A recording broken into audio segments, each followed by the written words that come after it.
ladies and gentlemen. Welcome to Casting the Spotlight episode number 214. And the guest joining us tonight is Randall Johnson, coming on for his second solo appearance. It's been a while since we've had you by yourself, so welcome back. It's good to be back. Thanks for having me again. Of course. Of course. A lot of stuff going on lately with wrestling, with football. Yeah, I know you're a little. It's been a rough 24 hours, but I was like, if you're gonna wear the colors when things are good, you gotta wear the colors when things are bad too. And I mean, like, I wore my Cooper Kupp jersey. So, I mean, if that gives you any indication as to who I'm rooting for in the Super Bowl, but it's tough being a sports fan sometimes, only because Elijah's wearing Browns gear, so it's kind of hard to talk about. I wear Browns and Cowboys hats on here a lot. So. I know. Poor me, who just watched the team lose in the NFC Championship game. But we had a Rams jersey on here last episode. Oh, I know, because because isn't Ricky a Rams fan? Yep. Mm-hmm. Oh yeah. Yep. Him and Justin, who I've known about the same length, for a long, long time. But that's like they're stepbrothers, so they're big Rams guys. I don't think you've met him, but he's been on several episodes too. But dude, that is the case for the Rams. It probably is also nice, like they've had one semi recently, but you always want another one. Oh, I know. I mean, you were always a fan of the Rams when they were still here too, right? Yeah. So I was born and raised St. Louis fan. So my dad, he's going on. Shoot, I think he turns 68 this year.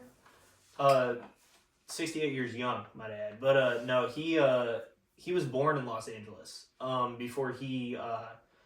He was born in Los Angeles. He was a Navy brat, so his dad was in the Navy, my grandpa. And then they moved to Missouri. And just over time, the Rams, like my dad went through the foster system, all this other crap. My dad had a really bad upbringing. Why I'm fortunate to feel where I am now. But outside of that, he moved from Los Angeles to St. Louis. The Rams came in St. Louis in 95. My mom and dad's names are actually on the side of the dome. So they were like two of the initial season ticket holders when they moved here. And, one of the few times I've ever cried as a sports fan, actually I can only think of like two major ones. When the Rams announced they left St. Louis, I was 15. And even as a 15-year-old in high school, I was devastated because it's like, fuck, I've grown up my entire life with a sports team in my with a football team in my hometown, and now they're going to leave.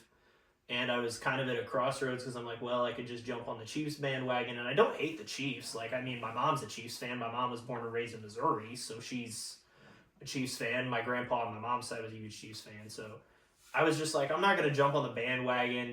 The team did nothing to me, right? Stan Kroenke can kick rocks. I don't give a single shit about that guy. It's the same way that a lot of St. Louis people that are older probably feel about the Bidwell family when they took the Cardinals out of St. Louis and moved them to Arizona. No, I've been a Rams fan my entire life. The second time I ever cried as a sports fan was in 21 when they won, and I was like, first time that they won the Super Bowl, it was 99. It was in 2000, but it was after the 99 season. Mm-hmm. I was only a few months old, but my dad cried, and it was huge for me because, obviously I wasn't consciously watching the game, as a 4-month-old. But, when that 21 season came around, Stafford to Kupp was magic that year. And that's part of the reason I have Cooper Kupp's jersey. I mean, never mind the fact that it went on sale for like $35 when he went to Seattle. I bought his jersey. I was a huge fan. I've been a huge fan. I've never stopped liking the team because the team never did anything to me. I always bring up to people Aaron Donald was drafted to play for St. Louis. He was not drafted when they moved to LA. Mm-hmm. So I've never stopped liking the team. And then in 21, just to get to watch them win a Super Bowl and watch it with my dad was just huge to me. It sounds corny, right? But it was a huge thing just because I was like, I got to consciously watch my favorite team on the planet because I watch other sports, but football, I played it from 8 to 18. I watched it. I play fantasy. Football is my sport. And just to have that moment where I got to watch them win a Super Bowl with my dad was huge for me. And the fact that it is semi-recent kind of lessens the blow of not getting to go to the Super Bowl this year. Like, obviously, I was hoping they would get to go because I was really hoping that I'd get to come into this podcast as a happy fan because I was going to wear this outfit no matter what. Yeah. Because I was hoping I'd get to come in and just talk about how I was hyped for this Rams-Patriots rematch, but the football gods did not have that in the cards. Sam Darnold played the game of his life. 2 touchdowns, 6 interceptions against the Rams in 2 prior meetings. Last night, 3 touchdowns, no turnovers at all.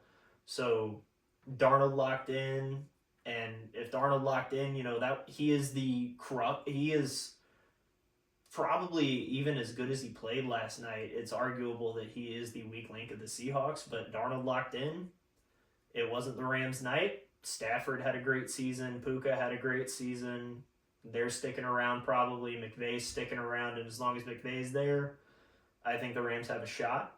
And, there's not really a whole lot to be... Like, as I've grown over time as a sports fan, it's grown from not being angry to being just really sad that it happens. It feels more like a gut punch than pure rage. Because that first time when Super Bowl 53, when they played against the Patriots and lost, that one I was pissed off afterwards. Like, I threw my hat across the room. I was mad. 13-3. Yeah, 13-3. That was just such a bummer of a Super Bowl too, because it was so boring. Oh, it was so boring. I'm like, the Rams were lighting it on fire, and that was the year that they had that Monday Night Football Classic against the Chiefs when Mahomes took over as a starter. And I was just like, it would be so cool to see them win a Super Bowl, and I was just so mad. And now years later, after because I don't want to say at the time that I thought in 21 that my, arc of being a Rams fan was completed, but it almost makes you feel more complete knowing that you got to consciously watch your team win. Yeah. And I'm sure, when I have a kid someday, I'm going to hope that they win so that my kids get to see my team win a Super Bowl. Because obviously, over time, if you have an affiliation with a sports team, your kids pick it up, obviously. And, I don't know. I almost felt complete that night, but then as time has gone on, obviously I'd like to see them win more championships. And, my dad growing up in Los Angeles, we're just coming off of the Dodgers winning the World Series, and that was really cool because the Dodgers are basically forging a baseball dynasty. And, it sucks because this was just a magical year. Maybe Matt Stafford wins an MVP. Maybe Drake Maye does. I don't know who the AP is actually going to vote for. I think if they're voting correctly, they vote Stafford, but I couldn't tell you. What do you think they do? Do you think they draft a quarterback, not this draft, but next draft? It really just kind of depends on who's there because, going into this year, obviously back in 21, the mantra was F them picks because we traded them all away to get Von Miller, Jalen Ramsey, and we signed Odell Beckham when he got released that year. That was almost I don't want to say it was a super team, but it kind of was because obviously, Von Miller and OBJ were not. It was a squeeze the juice out of all these guys to hopefully win a Super Bowl and bank it all on winning a Super Bowl. Yeah, that's exactly what it is. And I mean, in 22, the very next year when the wheels fell off because Stafford got hurt, Cooper Kupp got hurt. Jalen Ramsey gets traded away. I thought, maybe that window was just open for 1 year and this is just where the Rams plunge back into obscurity. And I mean, they've rebuilt really quickly because the year after that, they're in the wild card. Last year, they lose in the divisional to the eventual Super Bowl champion Eagles. This year, they lose to the Seahawks in the NFC Championship. So there's not really a whole lot to be upset about.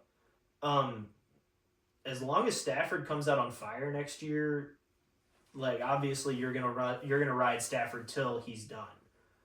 But it really depends on who's there this year because they've got the late round draft pick they're gonna get because they still own their own first rounder for the first time in ages or for the second time in ages. I think last year they traded out of the first.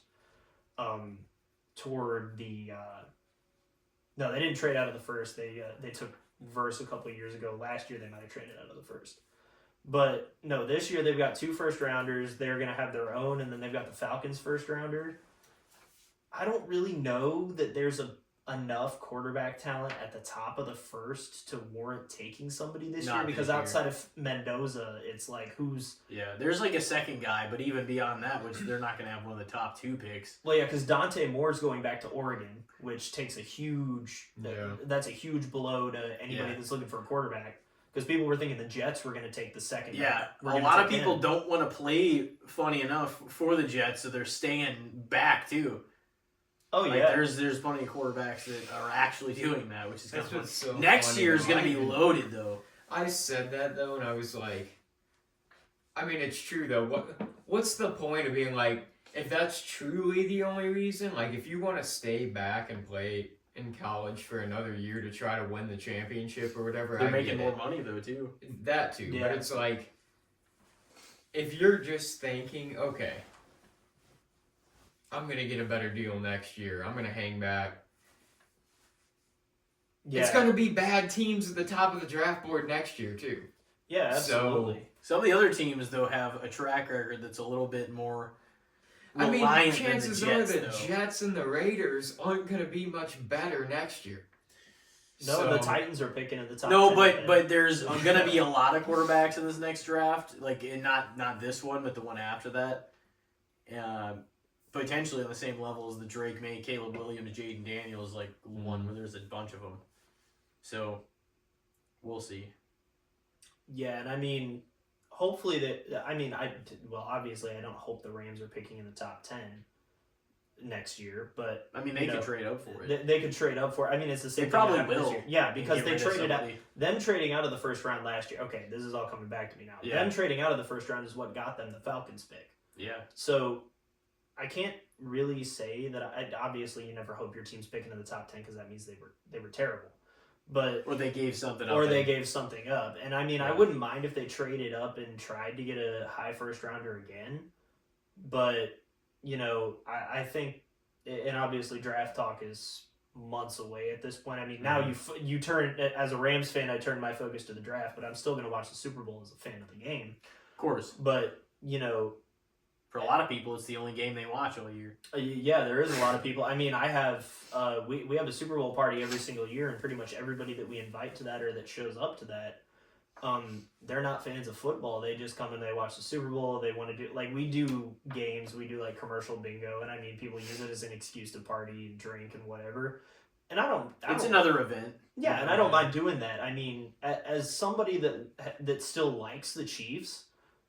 This is the first Super Bowl I've had no stake in 8 years because 53 was Rams Patriots, 54 was Chiefs Niners, 55 was Chiefs Bucks, 56 was Rams Bengals, 57 was Eagles Chiefs, 58 was Niners Chiefs again, and last year 59 was Chiefs Eagles. So I'm glad you know them all by the game and the number, because I'm good with this stuff in a lot. Like, I'd be able to tell you main events of Manias. But for some reason, football and the Roman numerals, and they don't confuse me. Like, I'm like, but for some reason, I just can't identify them all instantly with which one was which number. Mm-hmm. Yeah, and I mean, I get lost the further back you get into like the 70s and 80s, but for the most part, since I've started paying attention, I can tell you who was in what. But, I mean, because obviously 49 was the last time we saw Seahawks Patriots, which is what we're going to see in a couple weeks here. But, And then the next year, was that the Ravens Niners? No, the year 2012 was 40. Oh, 2012 was 47. That one is going to be Niners Ravens, and then you got 48. Right. Okay. Yeah, 48 was the Seahawks bludgeoning the Broncos, and then 49. Yeah, that one was... That was fucking bad. If there were 2 Super Bowls in this entire... since I've started watching that I thought were snooze fests, it was 48 and 53. And 53 was when the Rams were playing. It was just a boring game. That's probably a big part of the reason I was upset, was because losing 13-3 in a snoozer was awful. For a Super Bowl, to be 13-3, it's just like... If your team is the 3, it's brutal, and that was the year that I kind of decided Jared Goff was not our guy, And I don't think Jared Goff is somebody that can win you the Super Bowl. I mean, Detroit, good for you, Detroit. You guys have had a great couple of years, but Jared Goff's just not a guy that's going to get you over the hump. I had Rob literally paid a YouTuber that we are both subscribed to do a cameo to me on my birthday. And he put it pretty well when he was just like, Jared Goff is just a discount Ryan Gosling. Like, he might get you a little bit...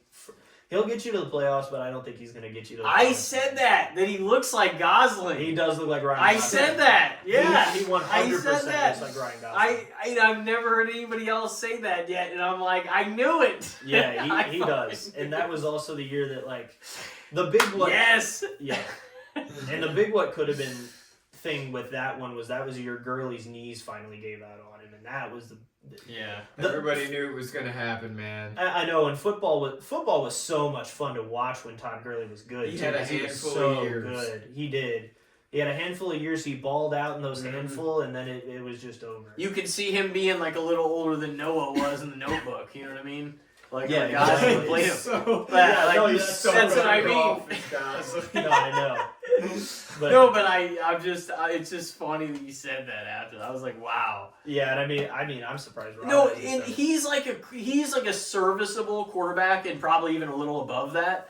But I think he's got limitations. He does. I mean, people would say the same thing about Sam Darnold. He's in the fucking Super Bowl. That's true. Well, yeah, but Gosling or not Gosling.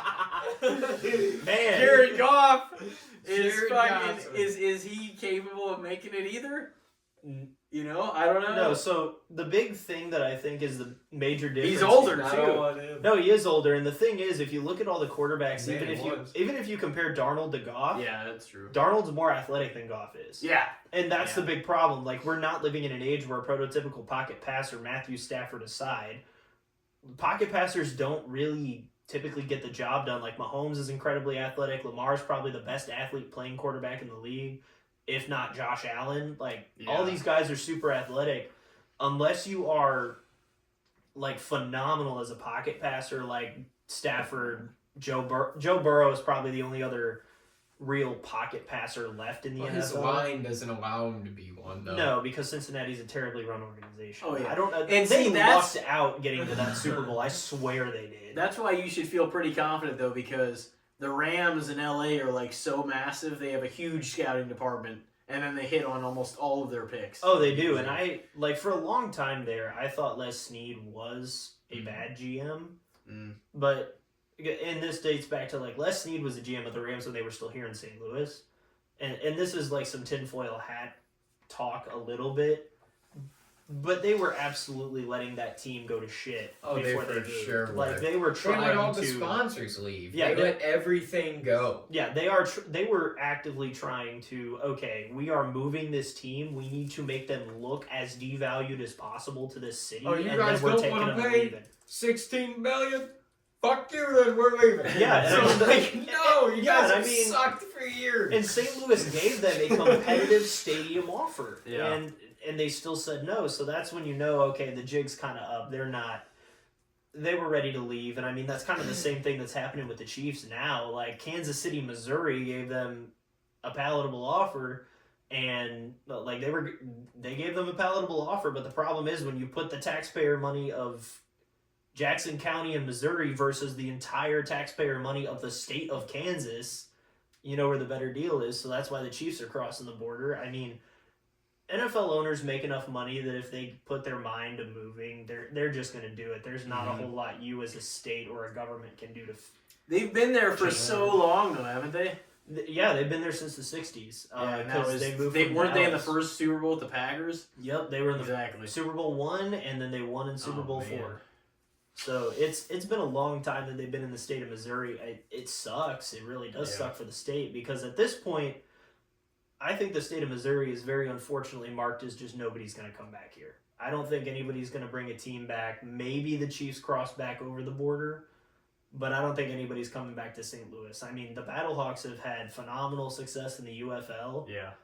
But, like, the NFL's talking international expansion. They're not looking at St. Louis anymore. No. And I don't... We're not getting a Mania. We're not getting... We We'll were have to never travel getting to to- Mania. We'll have to travel No. to Indy. No, No. well, yeah, That'll be the closest one we'll get. exactly. If we didn't get a guaranteed Mania one. then, we'll definitely not get one now. No, and I mean, it sucks to say this, but I think a big part of that is the dome. The dome is so outdated now. It is. That's Yeah. the thing, and that's our biggest stadium besides like Busch, if we wanted to cram Busch. And Busch is outdoors, and with Mania and St. Louis in April, it's just too unpredictable. Yeah, and I mean, even if you look at shows that are held at the dome, like even that Royal Rumble that was here a few years back, because that was probably the biggest event we've had wrestling-wise in ages. Yeah. And that's probably the biggest it's going to get. You can tell just if you listen to the dome audio quality and look at the setup and look at the infrastructure of the building and then compare it even to, you know, Enterprise where the Blues still play and they at least put money into Enterprise to make it keep up with modern standards. Mm-hmm. Until we get a decent stadium, we're never going to have anything on that par. And I mean, we should get obviously Super Bowl way out the window, like that we would have to have an NFL team first, obviously. But if you want to talk like Mania, we would need a higher quality like stadium first and foremost. But it's just like St. Louis deserves a Mania, and the only reason I say that is because if you want to go way back to the territory days, like we were huge back then. The NWA was I don't disagree with I don't disagree with the historical context of it at all, but it's just not going to happen at this point. Oh, but I don't disagree with what you're saying. But if the world was still the way it was in that sense, and like that actually held more weight, I feel like they'd be like, "Oh, it'd be nice to give St. Louis one." Unfortunately, now deserve has nothing to do with it. They're just like, where are we going to do that we can fit the most and have the most tickets, sell them for the biggest prices? You know what I mean? Yeah, no, we're not very many years off from Saudi Arabia getting a WrestleMania. So they're getting it's next year. Yeah. Did they announce Saudi Arabia's getting Mania next year? No shit. Yeah. Well, so that's what I mean. The Rock's feeling WWE pressure. is also going international, so it's that makes it even less likely. Like, we're lucky we got Backlash. Yeah, I know. And year. I mean, even to peel the curtain back on some of my personal life, like I just had I have an investment account and I had some fun money left over, so I bought one share of TKO just because I was like, fuck it, why not?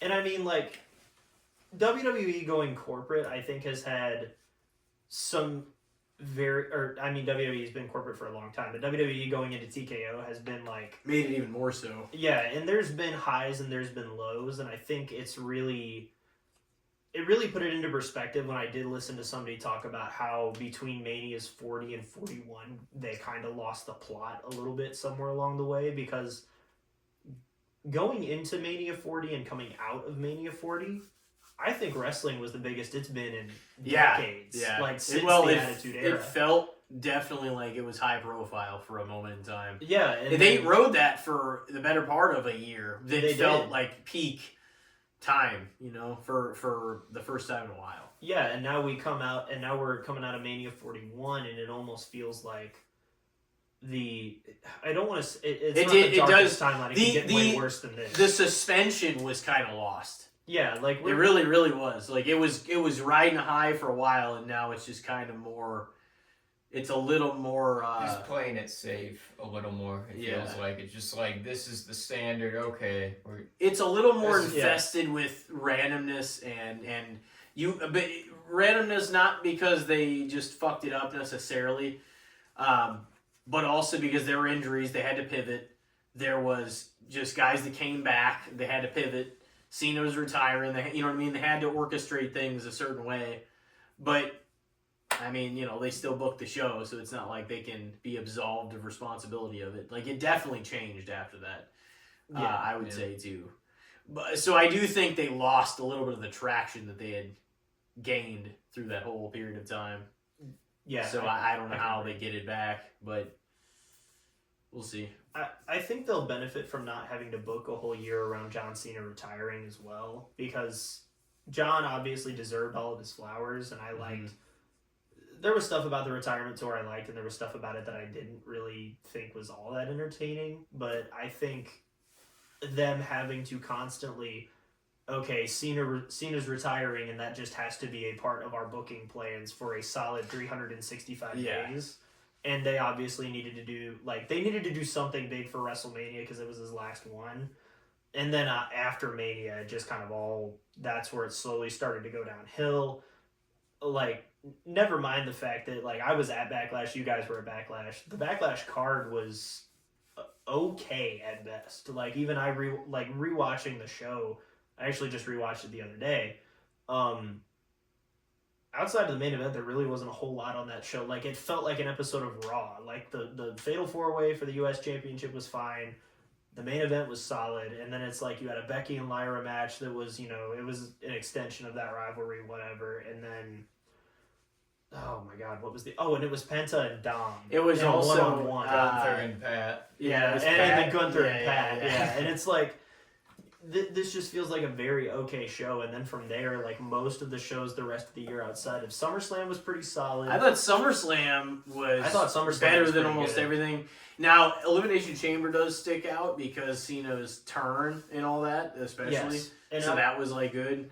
Yeah, and the Rumble match last year was solid too, because it was the whole, basically up until the big start of Cena's retirement tour was, will he win 17? And then once he won 17, it was just kind of like, okay, now what? Yeah, so it was really interesting from January through, like, April, and then it just kind of unfolded the way it unfolded. So obviously we got your take before Cena's last match, but is there anything you wanted to talk on air about the way you felt like once it ended the way it ended? I think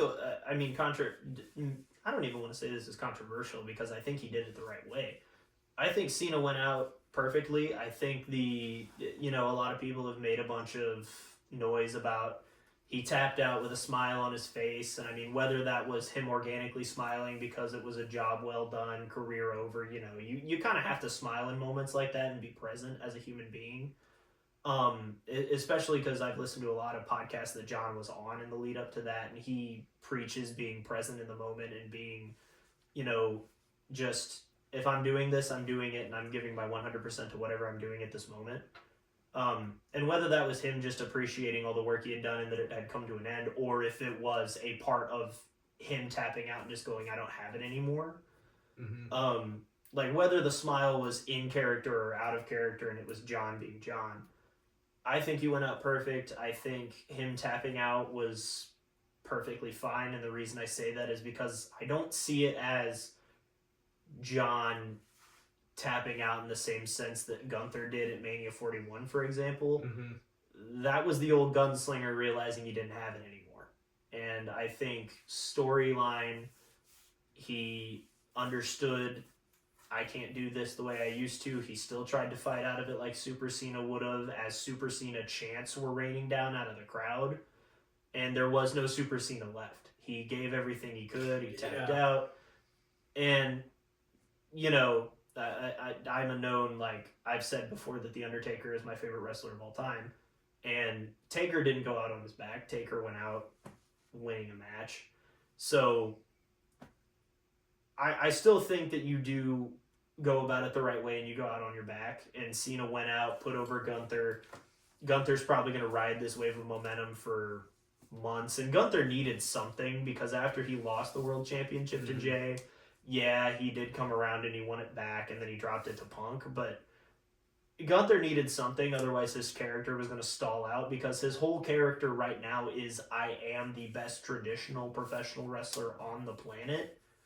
Or like, I am the best wrestler on the planet, and that's only going to carry you so far if you don't just start beating, like mercilessly beating people. And he took Goldberg out back and put him down. He took John out back and put him down.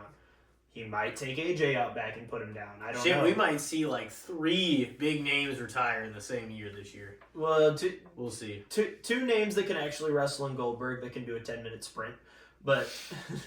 Well, no, I mean, like, this is in 2026. Yeah, it is. It might, if, like, Lesnar does, if AJ does. Yeah, because I think Brock said that SummerSlam is supposed to be his last one, and AJ's already said this is his last year. Punk said he's not wrestling by the time he's 50, which is in, like, I don't know which year, 2028 maybe, or. I think he's 47, so he's got like 3 years left. But he's like at by that age, he's like, I'm done. Well, yeah, I mean, So, You think he'll get another big world title reign after this one? Or do you think this is like his biggest moment I think this is it. left? I think I mean, this he'll is, have big moments, obviously, but do you think he'll have a world title reign like this one again? I don't think so, because I think this one was meant. I think the obvious thing is this was supposed to be Seth Rollins, and then Seth actually got hurt. yeah. And it's really unfortunate how that happened. They did that whole glorious angle with the fake injury, and then Seth actually went out and got legit hurt.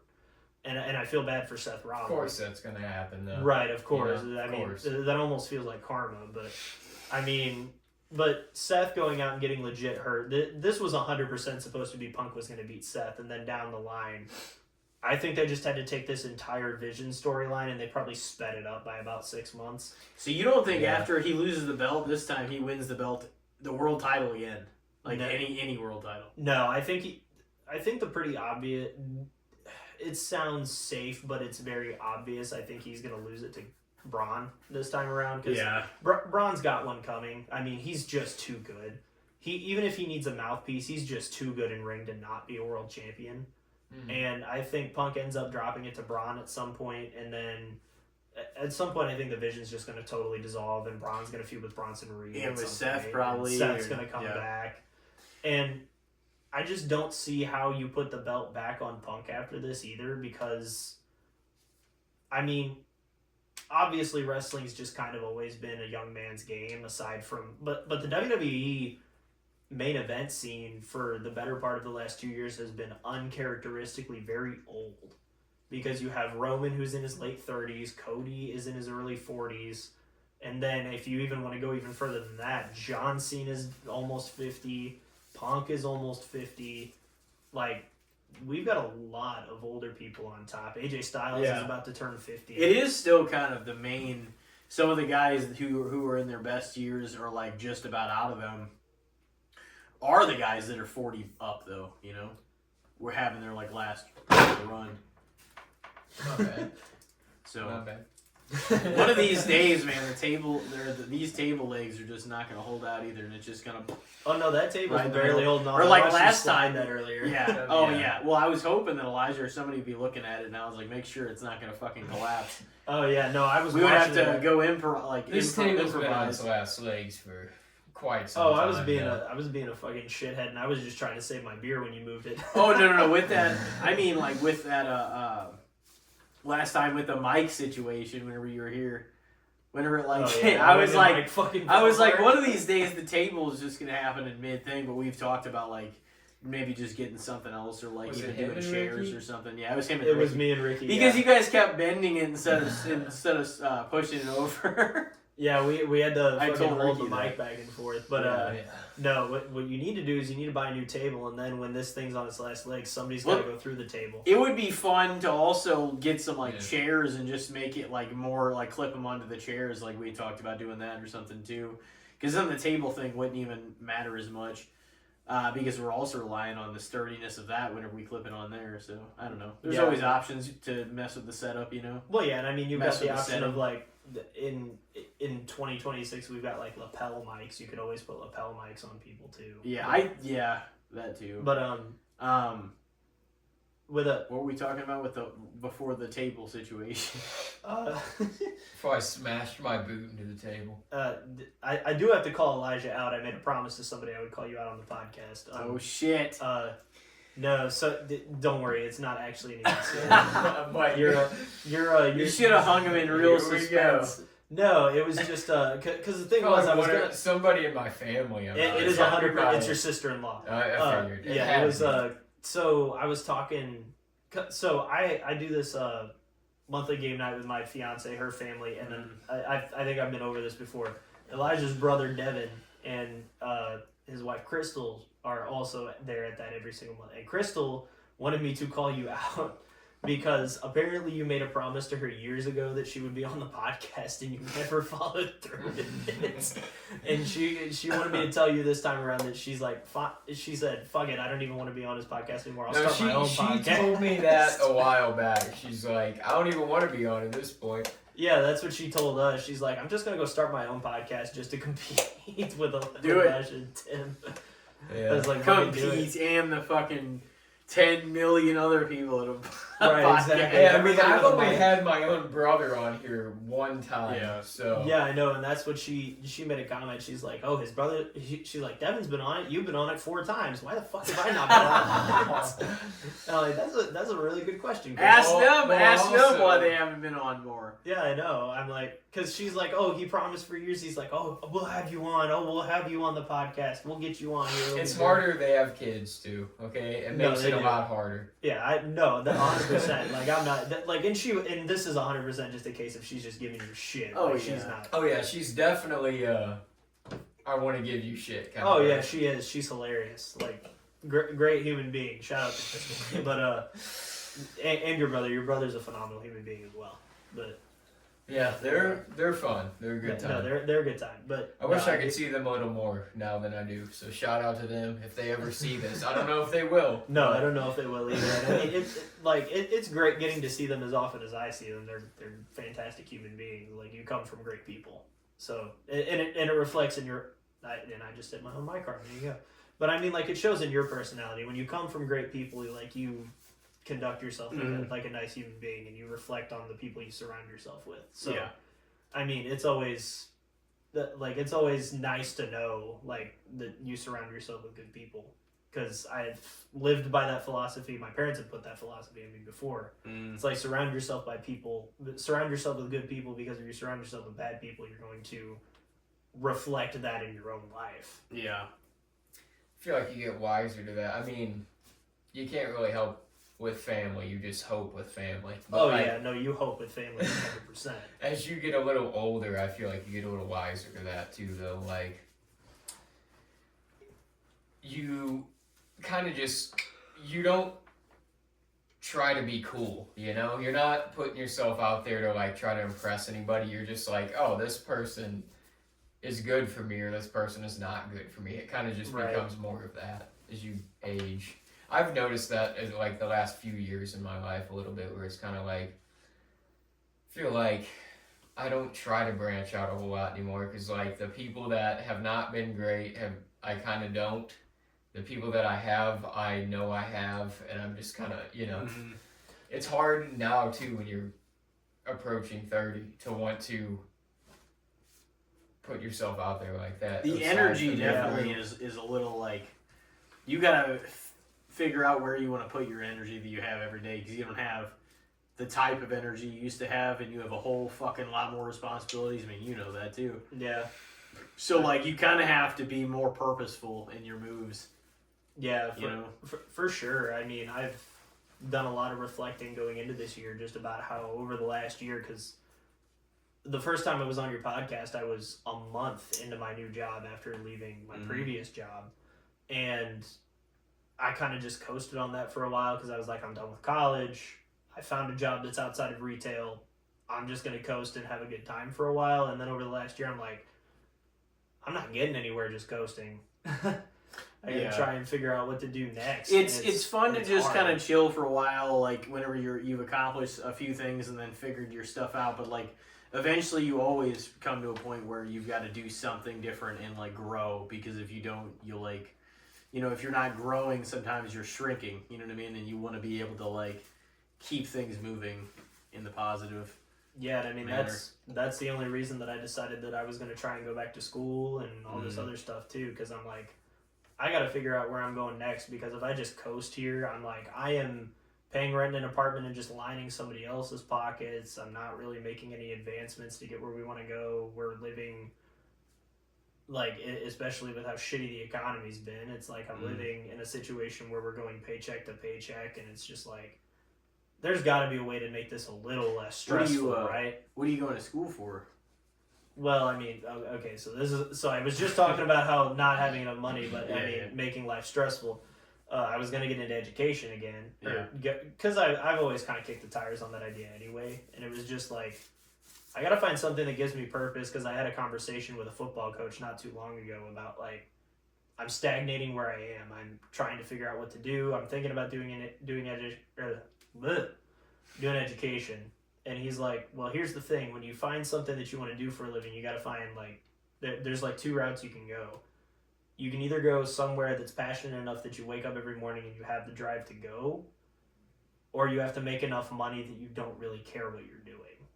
And I was like, well, I don't have passion for what I'm doing, and I don't make enough money for me to look at everybody and say, fuck you, I don't care what I'm doing. Yeah. And he was like, well, then you have to find something else to do, otherwise you're going to stick around so long that you end up getting fired by accident. So... Overstaying your welcome. Yeah, which is why I went into education. It's mostly just because I want to try and coach football, but also like I've thrived in my entire life making interpersonal like connections with people and at least like communicating with people. And I was like, if I would go be a high school English teacher, I mean, I had a lot of teachers that were impactful to me. I know the education system sucks, and there are a lot of teachers out there that don't make impact on anyone's lives other than making students hate them. But where'd you go to high school? Fox High School. Okay. So, I was gonna say I was some like, of do I those wanna say things this you out loud? haven't. But- I mean, Yeah. you can if you want to. Yeah, I mean, it doesn't matter. Oh, shit. All over. No, I'm kidding. Yeah, no, I mean, thank God the lid is closed. Yeah. But- No, I'm like, I kind of thought as you were saying like earlier, like, oh, a personal thing. I'm like, it's kind of interesting because we've always talked about like wrestling and some of the other like interests, like Star Wars, some other things. But I'm like, we haven't peeled the curtain back in certain ways and talked about like, like those types of things.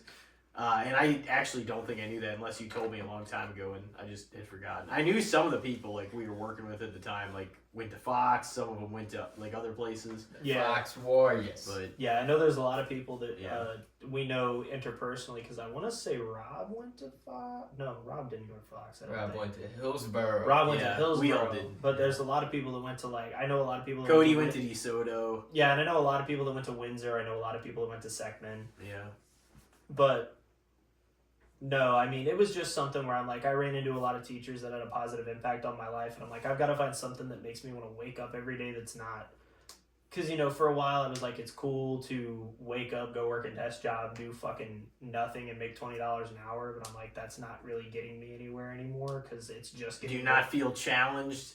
No, Yeah. I do not feel challenged at all in my job. Like, there's no honesty like that, folks. yeah, like there's no challenge in what I'm doing. It's not Yeah. like it's a glorified sales job, and the other big part of it is like I work as a college recruiter.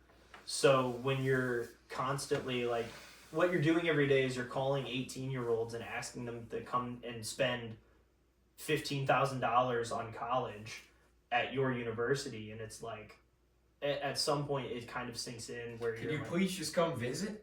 well, yeah, Please? exactly. And you just sit there and you're like, man, it dawned on me one day where I'm like, I am asking people that, like, I didn't have it all figured out when I was, and nobody has it all figured out when they're 18 years old. Yeah. And, like, Now I would even push that years beyond that, where Yeah. some people, it's like a lot of things for a lot of people are happening so much later than they used to even 15 years ago. yeah, you know? exactly. Shit, I'm 26 years old and I don't have it all figured out yet. Yeah. So, I'm like, I'm asking 18-year-olds to make this financial commitment when they may or may not have it all figured out. And even if they only come here for a year, they're going to leave with debt. Dude, even now it's scarier because, like, of the jobs that people are spending a shitload of money on, they may not even be here for it to matter when they're done with their degree. Yeah, exactly. With the AI and everything. Like, this is a serious thing. Like, so it's like, it's even more, like, and I'm not saying you shouldn't, there's always, we've talked about this before on here, like, there's always jobs that, like, you should absolutely be well educated in to, like, be able to perform the daily tasks, But, like, for a lot of them that people are going to put themselves into debt over, what if they just are fucking not here and do not matter? Before they're even done with school, that they've concentrated and used all this money for, and AI just wipes them out. Yeah. That's going to happen Yeah. for a good amount A of good them. chunk of the jobs are going to be eliminated. Yeah. by Yeah, AI. exactly. That's And how there's- crazy is that, though? It's like they're spending money on this, and trying to get a degree that's not going to matter. Well, yeah, and back in the day, the fear was that a machine was going to take manual labor jobs, and now it's coming after, like these are white-collar jobs that are going away, like IT jobs. The tech people that programmed got their Yeah. jobs taken by the AI. Exactly. There's the people that Basically, make if advancements. you're not gonna work in the tech field though, like making shit or repairing shit like this, it's hard to say that you're gonna have like a sustainable future for sure. Right, like there's It's very like- few jobs out there that are guaranteed. Like you need a human being to do Yeah. this. Like, and a lot of them are upper end because obviously somebody's got to oversee all of the computers and all the AI generated bots that are going out there and doing different jobs. But you know, if you're on the lower end, like even my job, because my job is basically a sales position, and we've got an AI college recruiter that's going out and talking to students now over the phone. So it's like, It's so harder we're though not very because many it's years like, on it that. doesn't seem like people would be as like reciprocal to a robot over the phone. Right, as a exactly. human, And I you mean, know? like, it's hard enough to get it to, as a human being, it's hard enough to carry out a conversation with somebody over the phone if you don't know this and phone. get something done. Yeah, exactly. And I mean, like, Well, let me connect you. You dread when you have Right. to call. You're like, fuck, Yeah. I gotta make an appointment for this shit. yeah, I and do then to not wanna immediately call. pass that off onto a machine, it's like, I how do you hate expect that. this to be more?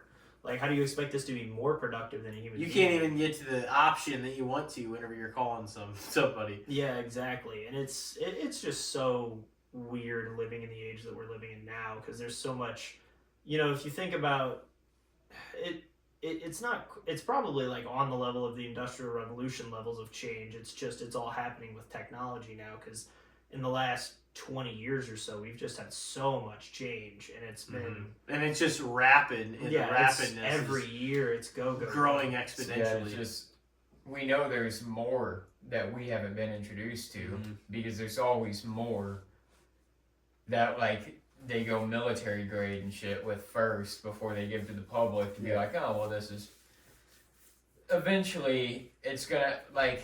I know people have said it for a while, but eventually it is gonna happen where it's like, well, we don't need a lot of these people to these people's jobs. We could just have a robot do this for basically free. And that's how they're gonna try to fix the debt of the nation and shit. They're just gonna, we're just gonna quit paying these. We're just gonna give them a small income, a universal income, and it's gonna fuck everything up. I feel like that is going to happen.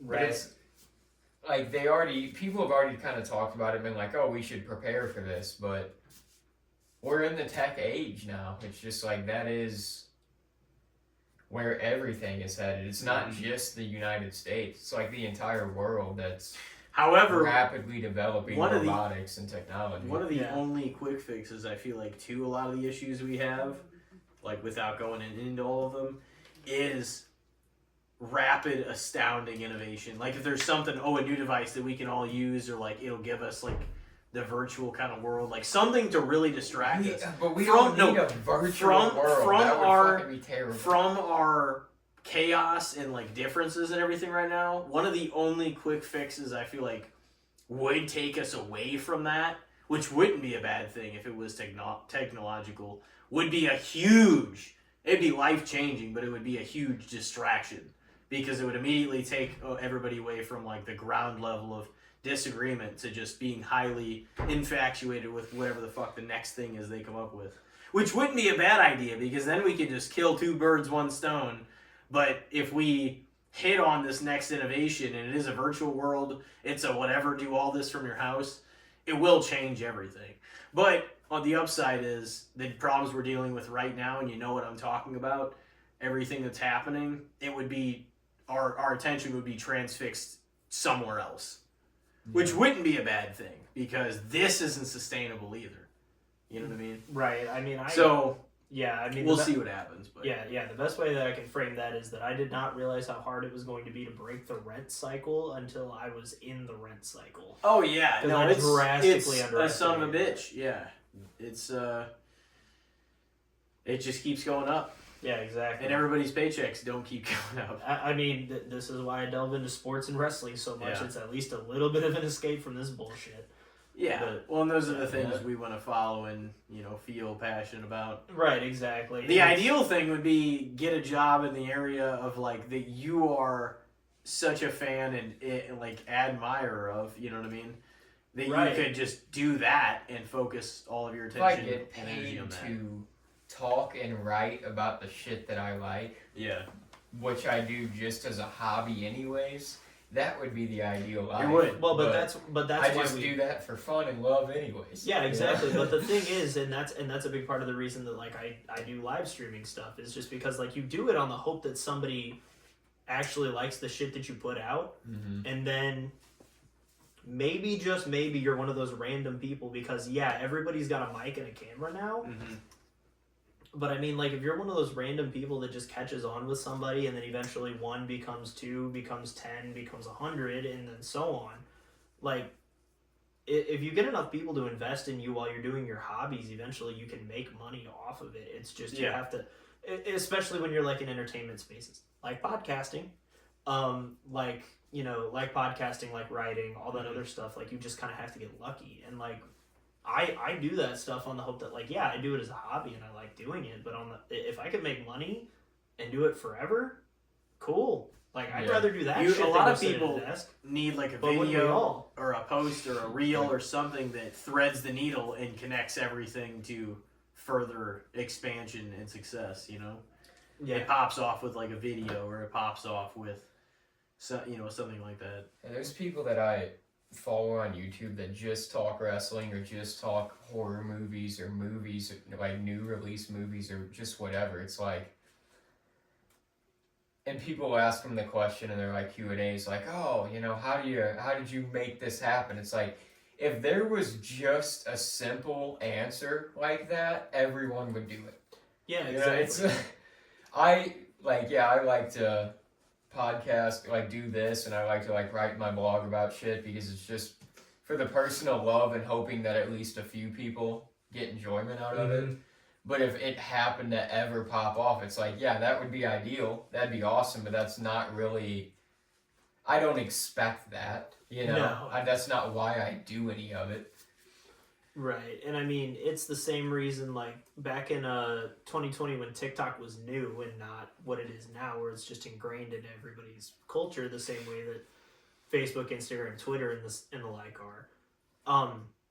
I started a TikTok account, I was making NFL videos, and I was like, it would be really funny if I got to 1,000 followers, and then I did it, and then I fell off, because I was just like, oh, well, I did what I was going to do, and I was like, if I had just actually stuck with it, maybe I actually could have gotten a decent following, because I had all I was doing was posting like roasts of NFL teams, and I think like my Pittsburgh Steelers one got to like 10,000 views, and I just stopped doing it because I got to 1,000 followers, and I was like, cool, I did what I set out to do, whatever.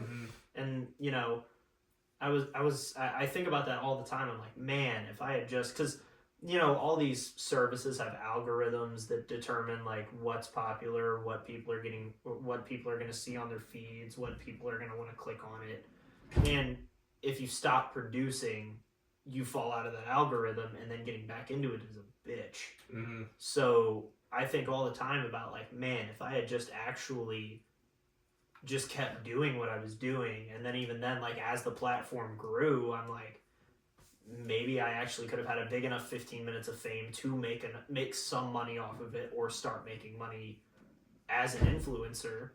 But obviously the past is the past, hindsight's 20/20, all that good stuff.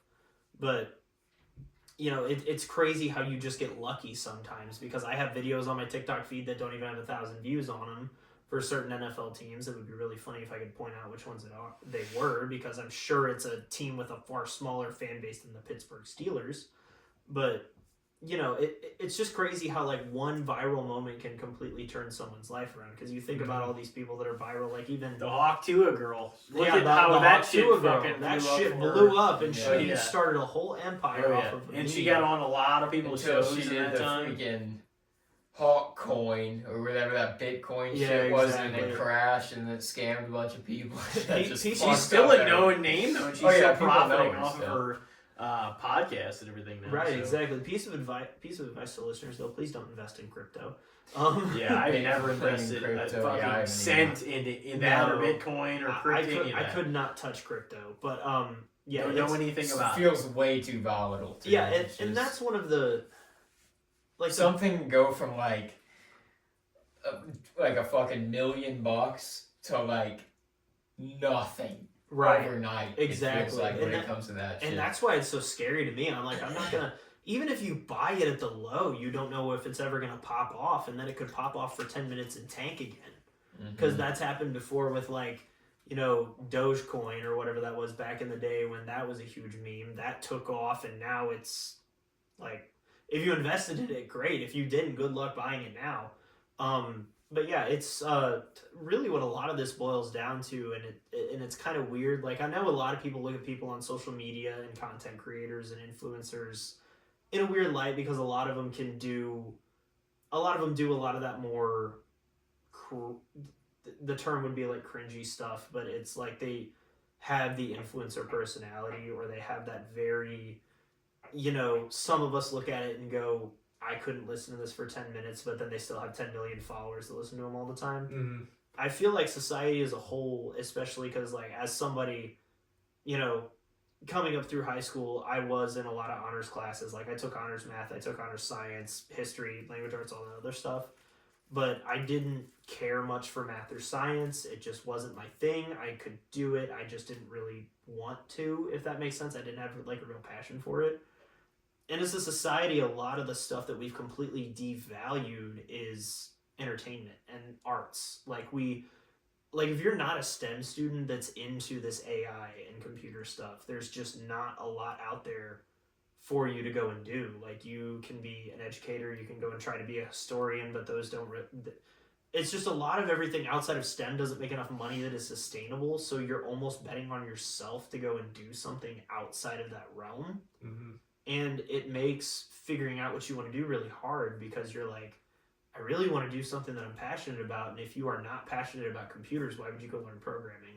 Why would you go learn computer hardware? Why would you go learn AI if that's not what you're passionate about? But then it's like, well, now I don't make enough money to even make a living. So you spend your entire 20s and 30s exploring what you want to do for the rest of your life, and that's not an easily answered question. No. When you're like, if I can't sustain a living in this country or even in this world, because it's not just the United States, it's everywhere.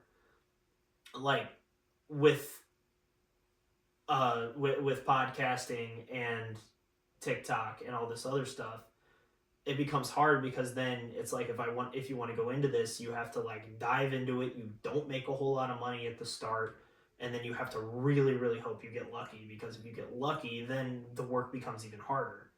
And you start off making no money, you dive in, grind, don't sleep, spend all this time making content, and then you do finally go viral, and then the grind becomes even harder, and you have to keep that up and sustain it. And it's just, it's even harder to make money outside of a STEM, because it's like, if you go and become a doctor, right, guaranteed money. If you go and become a computer scientist, guaranteed money.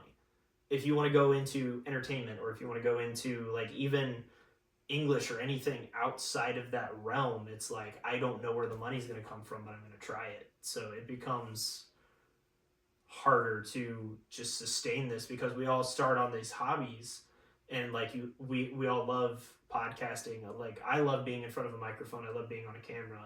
Like, I love talking to you guys, but a big part of the reason I do this is because I'm like, I get to be in front of a microphone and a camera? Fuck yeah, I'll go do that for a couple hours. I love it. Yeah, well, no, and like we also can all like hang out and catch up for a while. Yeah, exactly. Talk about all the things that we would talk about anyway. Yeah. And be able to like do it in front of a microphone and a camera and like put it out for everybody to watch. Exactly. And, the real human experience, people don't talk enough about the human experience, and like us just trying to go out there and exist and be happy, and it gets lost in this giant shuffle of all the bullshit you see on the news now, whether it's political, whether it isn't. It just all gets lost out there, because people, we're watching arguments among billionaires about who's going to be the next leader of this country, and then there's all of us on the bottom that are just struggling to make a living, and some of that is the most entertaining stuff you can watch, because I've told my friends before, I'm like, if you could stick a camera in most people's everyday life, and I think that's where The Office gets like a big, where The Office got its big following, because it's obviously scripted and it's a TV show, but it's trying to emulate just your everyday life in the office at work. And I think that like if you stuck a camera in a lot of people's lives, you'd see stuff that would be entertaining. Yeah. And it gets lost in the shuffle of everything else. And we're just trying to have a good time and talk on a podcast. And there are a lot of people that are getting lucky just doing the same shit. So that's why a lot of people do look for an escape, I think, too, is because at the end of the work week, whether you work 40 hours, whether you work more or less, or longer days, or shorter days, whether you're one of those people that work like 10 days in a row, you know what I mean? You eventually want to like just spend some time with your interests or doing, some people have healthier vices and things that they turn to like have a little bit of a getaway, Yeah. But everybody kind of wants to have a little break that isn't like workaholic, and like most of the people that are working jobs like that or like owning these huge companies have to be, because you're in charge of so much that you have to keep it moving. But the upside is that, those people make a shitload of money. Yeah. So it's like, it's not like, but yeah, it's a grind. So, I mean, I think a lot of people that are trying to sustain a certain level of, growth in this world at like more of the everyday level, do have an escape of some sort, because they get into hobbies and things that they want to do while they're not working, because that, also takes up a whole lot of our everyday, I think, like you were kind of saying, though, too, it almost feels like there's just less, especially nowadays, just going to be more in the future, just less fields and less areas where you can make a lot of money, and especially doing something you love and truly like have passion doing, like you said, like STEM, like if you're going to do something engineering wise or with science and technology and stuff, you might make some good money, you might have some advancement in your career and stuff, but like a lot of us, like I know me, my passions and loves and things that I like in my free time, I'm like, okay, I want to spend my time watching this, learning about this, absorbing this. It's like wrestling, football, horror movies in general, history.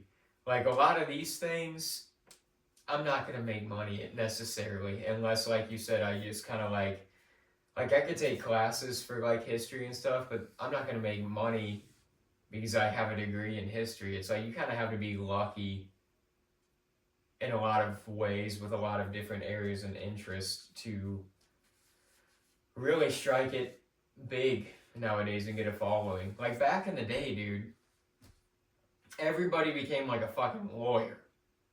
Like in the founding of this country, whenever anybody went to school, it was like they got a law degree, and then they could do whatever the fuck they wanted. Yeah, exactly. It's not like that anymore. Yeah, you go anywhere with a law degree and you're going to make money one way or another. If you're not a lawyer, at least. And that's why, like, I got told when I went to school, like, just get a degree and it at least opens some doors for you, even if it's not. Because my dad worked in IT and his boss was a fucking history major in school. And it's like, how does that even happen? How does a history major end up in IT?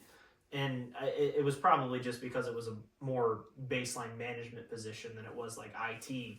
But I'm like, you're a history major, not even in a history field. It's like chasing passion is just so hard because we're all passionate about different things. Because like obviously there are people out there that are passionate about the sciences and technology. That's why we have people that are doctors, why we have engineers, why we have chemists. Like, and those people are incredibly important, but then, like, if your passion does not fall into these very narrow areas, good luck. Like, if you love English, because I loved English classes, and I'm like... Yeah, I was always good at English. Yeah, like, I was always good in English, but it's like, you get out of high school, and it's like, okay, what can I do with this? Not a whole lot. Because become a writer or journalist, and nobody will ever read your work. Yeah, go be a writer or journalist, or you can go teach it. People gravitate sometimes to fields that you've got to be a needle in a haystack to even fucking get. Oh, well, all right, we're gonna give you a shot. You know what I mean? Yeah, like because somebody even in journalism, it's there's so many saturated fields in those areas, and I kind of realized this might have been 6 or 7 years ago, 8 years ago. I was like, it kind of feels like as everybody's branching out, media is becoming independent. There's shows and podcasts, and everybody has like a show or a channel or whatever.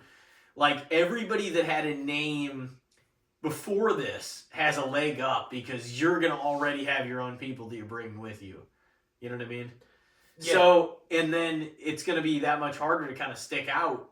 Yeah, I mean, like in the music world, like people that are trying to like act and audition, and yeah, there's a lot more companies and streaming services making stuff too, but it's still very hard to get chosen, like So an audition too. in music, like there's it's just the way the world is now, you know.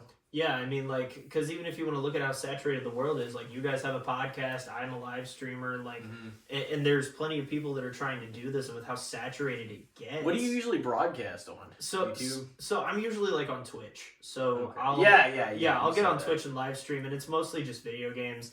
I thought about doing a live reaction to the playoffs over the weekend, but then my fiance talked me out of it because she's like, if this game does not go the way you want it to, are you going to be able to like emotionally contain yourself? And I'm like, you know, I don't know if I want to end up in one of those viral montages that a Seahawks fan would have put out that's like Rams fans react to losing the NFC Championship game. Ironically, though, that would have been crazy because that would have given you your moment. No, Oh, my shit yeah. blowed up! Yeah, it would have given me my moment, and it's like, you know, she kind of talked me down from it, but it's also like, you know, when you get faced at the crossroads like that, it's like you almost... A lot of the people that do that do have the animated reactions that I do from time to time, but even the more like I reflect on how I was watching the game yesterday, when it was close in the last like 3 minutes, I was dead silent, sitting still. Mm-hmm. Like, you know, I was hanging on the edge of my seat waiting to see what would happen. But yeah, like you look for those viral moments everywhere and you hope that something blows up, but it's just... It really does, with how saturated the market is, it's a whole lot of luck going on. And I mean, like, even with journalism, like, that's part of the reason that I got out of it. And it's not necessarily that I think that the field is bad. I think it's great. And, like, obviously we need journalists that are out there. But a big part of the reason that I left journalism in the first place was because I was in journalism school in 2020, which was the COVID year. And it doesn't even matter, like, whether you're in ESPN or if you are with Fox or CBS, like everybody was doing something political, making a political statement or fear mongering, and I just wanted to talk sports. And I was like, I can just fucking drop out of, like, I didn't drop out of school, like I got a degree in a completely different field, but it's like, I can just go take a microphone and a camera and I can go talk about this and probably have just as much of odds of making it big as everybody else that's fucking going up there. Especially because, like, you know, the old heads in sports journalism will hang on until they're in their 80s. Shout out to Al Michaels for being deadpan on every Thursday night football broadcast for the last 2 years. I kind of love him, though. He's I love sometimes. Al Michaels, but it almost feels like he didn't even want to go to Thursday nights, you know? Like, I feel like he just needs Chris Collinsworth back and he'd be alive again. But... It just sounds like the way he puts stuff sometimes and how blunt he is, it just cracks me up. He is, but it's just crazy how there's a game that there's like 3 seconds left and somebody scores a game-winning touchdown. And even like 4 years ago, Al Michaels was lively for it, but now he's like, and it's a touchdown. And the Seahawks will win the game. I'm like, Al, where did you go, man? Where are you? How can we help bring you back? He's just old, man. Yeah, no, and it probably is he just doesn't a have case the of energy. age. Yeah, but like, yeah, it's just a matter of I was like, I probably have just as good a chance of anybody else is making it big, and I'll just go make my own stuff and have fun doing it in the meantime. Bless you. And I will come up with something to do like for a living until. Because, you know, I live by the saying, don't quit your day job. Like, you know, I'm not going to quit my day job and go grind on Twitch because there are people that go and do that, and half the people making money on Twitch anymore are fucking showing ass on Twitch all day long. And I don't got the body for that. So, I ain't no OnlyFans model. So, you know, it's, and I mean, even if you want to look at OnlyFans as a culprit, there are people making $1 million on OnlyFans for just going and being half naked. Yeah. So... the market's just so oversaturated anymore. You just kind of have to get lucky. It just is what it is. Yeah. But we do this shit because we want to shoot the shit with each other. Yeah. That's the whole point. It's for the love of the game. For the love of the for the brand. It's always where timing meets preparation, isn't that what they say? Yeah, exactly. Something pops off, and it's a lot of times when you least expect it. We're a good hour 10 in. Do you guys want to take a break? Come back in with the good, the bad, and the shits? Alrighty. Sure. Well, ladies and gentlemen, we will be right back. This is Randall Johnson on episode 214. We'll see you in a moment. Ladies and gentlemen, we are back to episode 214, featuring Randall Johnson for his second solo appearance. And it's time for the good, the bad, and the shits as always. I hope you came prepared with some devastating topics tonight. He's getting nervous now. He forgot. Well, it's because I had one. The second one might be on the fly, but I got one. Elijah, you want to start off? No, I'm nervous too. I forgot as well. No, I'm kidding. I got I was something. about to say, my brother is one half of the podcast, and he said, I forgot. All right, so start off with some wrestling talk. What do we think of the possibility of AJ's career, this really being it actually being done at the Royal Rumble? That's a tough one. Yeah. I don't know. I mean, I guess I was hoping AJ was going to go the distance the full year. Like, obviously, he's not going to get the same treatment Cena got because he was... Mm-hmm. If you're a hardcore wrestling fan, you've watched AJ Styles his entire career, but he's not like John Cena where he transcended the business. Like, AJ's big to wrestling, specifically. I was hoping he'd get the full calendar year. But if Gunther gets that win, it's huge. Because then that's the third legend in like 5 months that he's retired. And I don't know. I don't want to say it would be good if he retired here. Mm-hmm. But if he went out with Gunther, I mean, obviously that first match was a classic. And then he went out, and I don't know if you guys watched Saturday night's main event, but that was great, man. That match with Shinsuke made up for that Mania 34 stinker they had. All the matches they had were piss poor because it was all about the nut shot. Yeah, it was the nut shot, and that was a weird era because that was like what 2017, 2018. I'm gonna punch you in the nuts. What a weird fucking like angle to take with that. Yeah, it turned into that somehow. Every match, that's what it turned. It's like, how are we doing this again? This is the third time we're doing this. Shinsuke would do the nut shot. It wasn't even just like the little bonk low blow. It would be the like Paul whenever he re-racked their nut sacks last year, Mania. Yeah, it was just the straight up. You saw him like lining up. Yeah. He would just throw the bucket it around. Yeah, and exactly. It's like, let me just make sure he rearranged his balls. Right, let me get him twisted around. But it was fucking crazy. Yeah, I know, because everybody was like, "Oh, their Wrestle Kingdom match was so good," and then there was that. I never understood why. And then Shinsuke didn't even get like that was such a lousy payoff, Mania, because not only did Asuka not win hers because she won the Rumble, Shinsuke lost his, and whenever we thought Roman was going to go over, Brock fucking smashed him and retained the belt. Yeah, that whole it was such an unexpected. It was the best match. Involved Stephanie McMahon. Yeah, exactly. And Ronda and Kurt and Triple H. Yeah, I know. And now Ronda hates the business. Yeah. And she's being a baby about it for sure. Yeah, I mean, and if you want to tack on to that, John Cena and The Undertaker had a 5-minute had a 5-minute squash. So, but like circling back to AJ, was it that year? I guess. It was. It was 34. Yeah, because that would have also been nothing. That was because that was also the next thing after Roman and Taker had their match in 2017. Yeah, and you want to know why it only went 5 minutes? Because he's out of shape. Yeah, he's out of shape. He's out of shape. Look at him. Like, I love Taker, but damn, he was in piss poor shape for like 2 years there. Yeah. Why would they even go? Well, because then he probably didn't let him know until like a week before. Hey guys, I'm not looking so good. Yeah, They're like, we already started building the feud. Yeah, this is not going to. I feel like the Roman match was the most noticeable.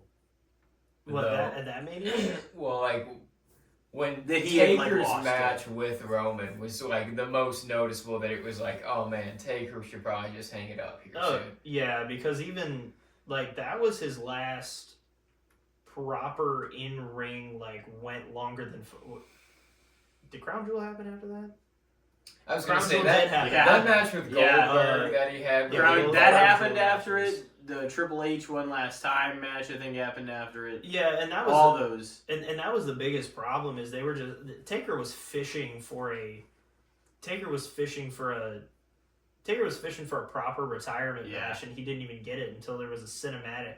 Because I think that the Boneyard match with AJ hid a lot of his problems, and that's a big For reason sure, that 'cause- it worked. Yeah. Cinematic. Yeah, all But the it was other. also, it was just like a lot of fun. Boneyard match, like it made so much sense Oh, for yeah. a character like Undertaker to Well, and he was be basically able like to. more American badass, like Mark Calloway Undertaker than classic Undertaker at that point, you know? Yeah, and Because I he mean, had sort of retired the stuff a little before that. yeah, 'cause But he was still Undertaker, obviously. Yeah, and I didn't even realize this I didn't even think about it until recently when I heard him on the podcast. He was like, I don't come out to the Undertaker music anymore because I put the hat, the coat, and the boots in the ring. Yeah.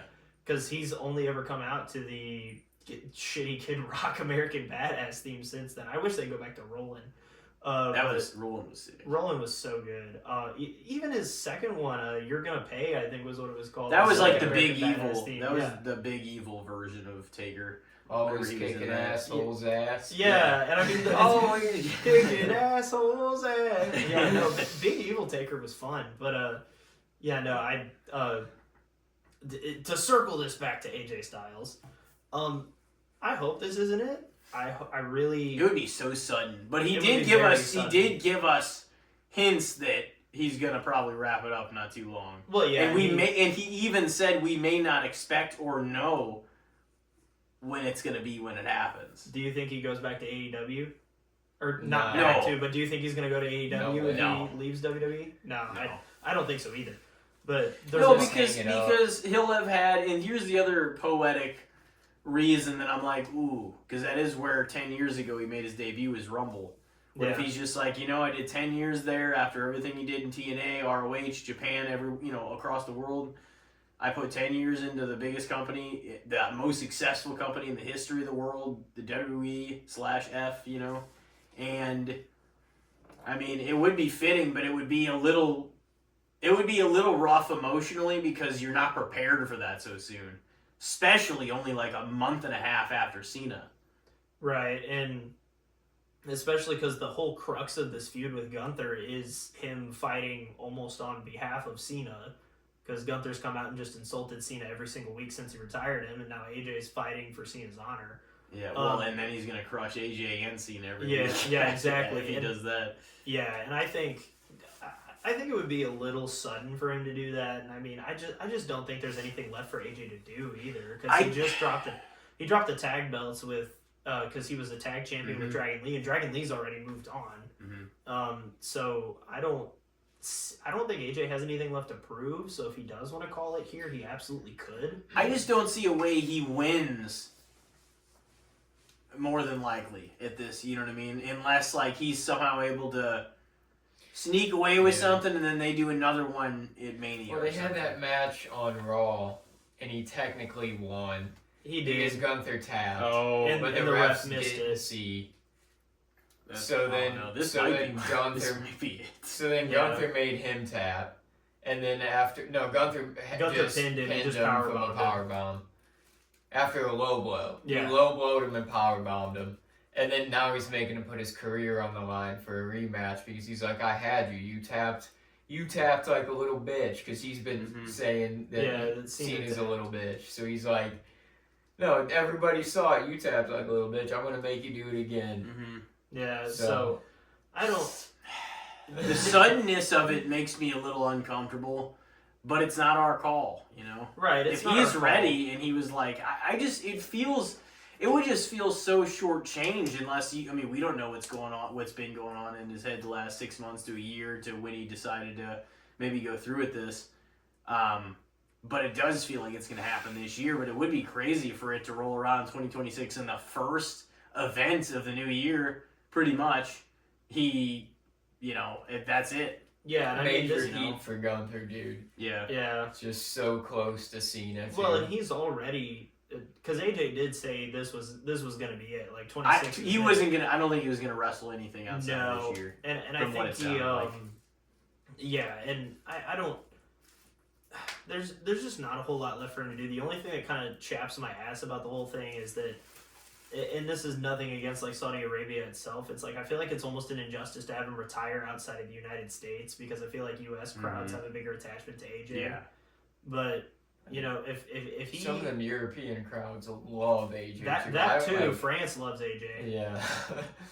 But I mean, if this is it, like, good for AJ if that's what he wants to hang his hat on, because he's got nothing left to prove to anybody. He was like the best wrestler on the planet other than Shawn Michaels for 15, 20 years. Mm-hmm. So, if this is it, I wouldn't say it's a. I mean, now I'm coming around to it. I'm about to say, good for AJ if he wants to retire.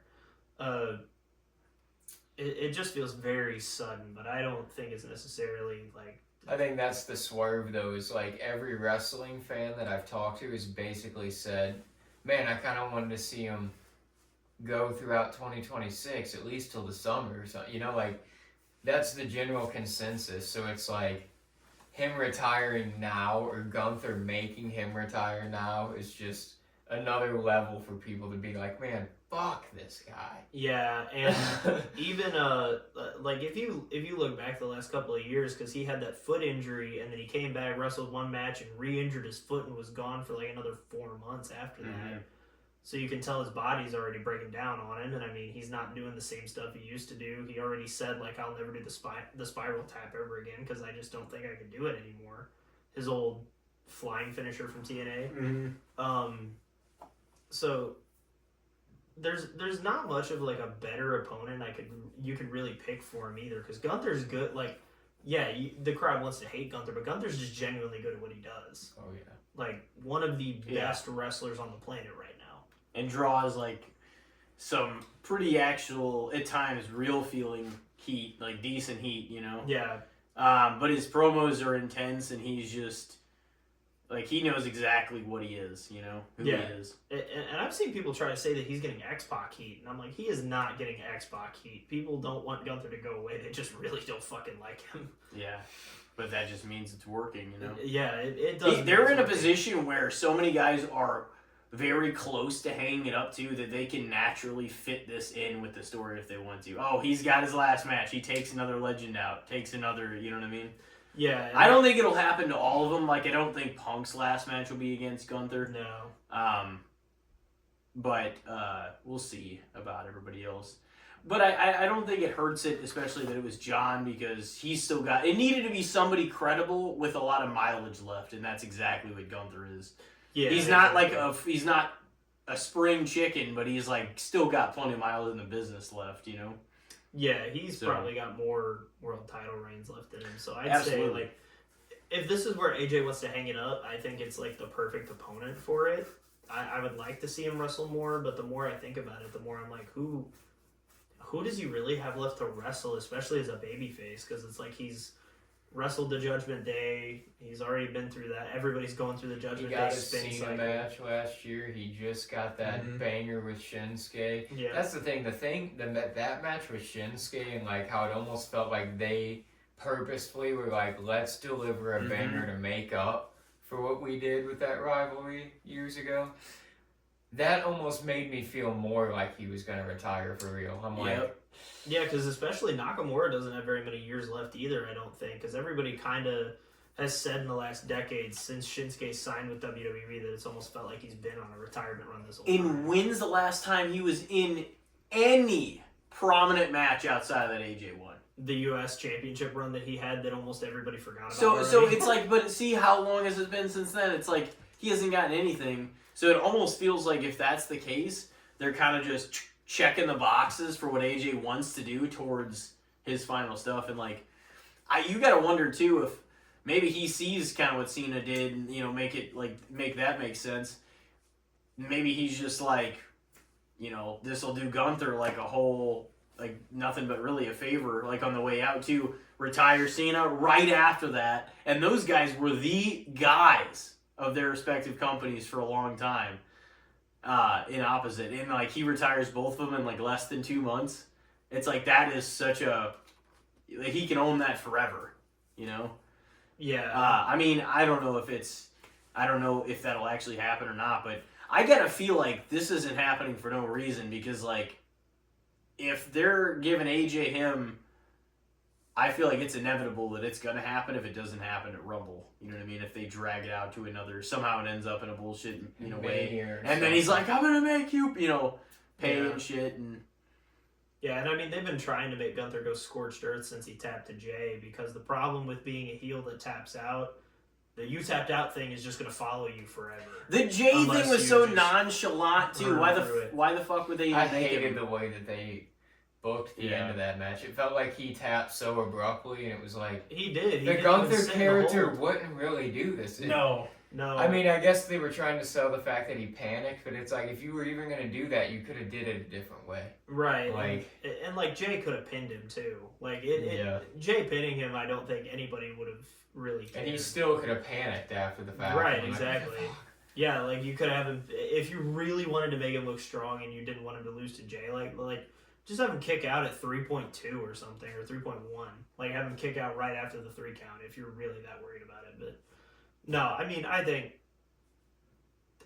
Gunther's probably going to end up beating AJ. It's going to be weird, but I mean the wrestling world without AJ Styles in it is going to be weird. I just hope the match is an absolute banger. It should be. If it's actually his retirement match, I hope that this is one of the best matches of the year then. Yeah. Yeah, especially because AJ can still do a lot more than John can do in his next match. Oh yeah, no, they have a whole other level I think they can achieve in. I mean, not in terms of the equity and the long-term impact like that Cena had for the company necessarily, but like in terms of what they can do in the ring, it's going to be a whole different script than the Cena match. It'll be regardless, a completely different kind of match. So it's like it can be,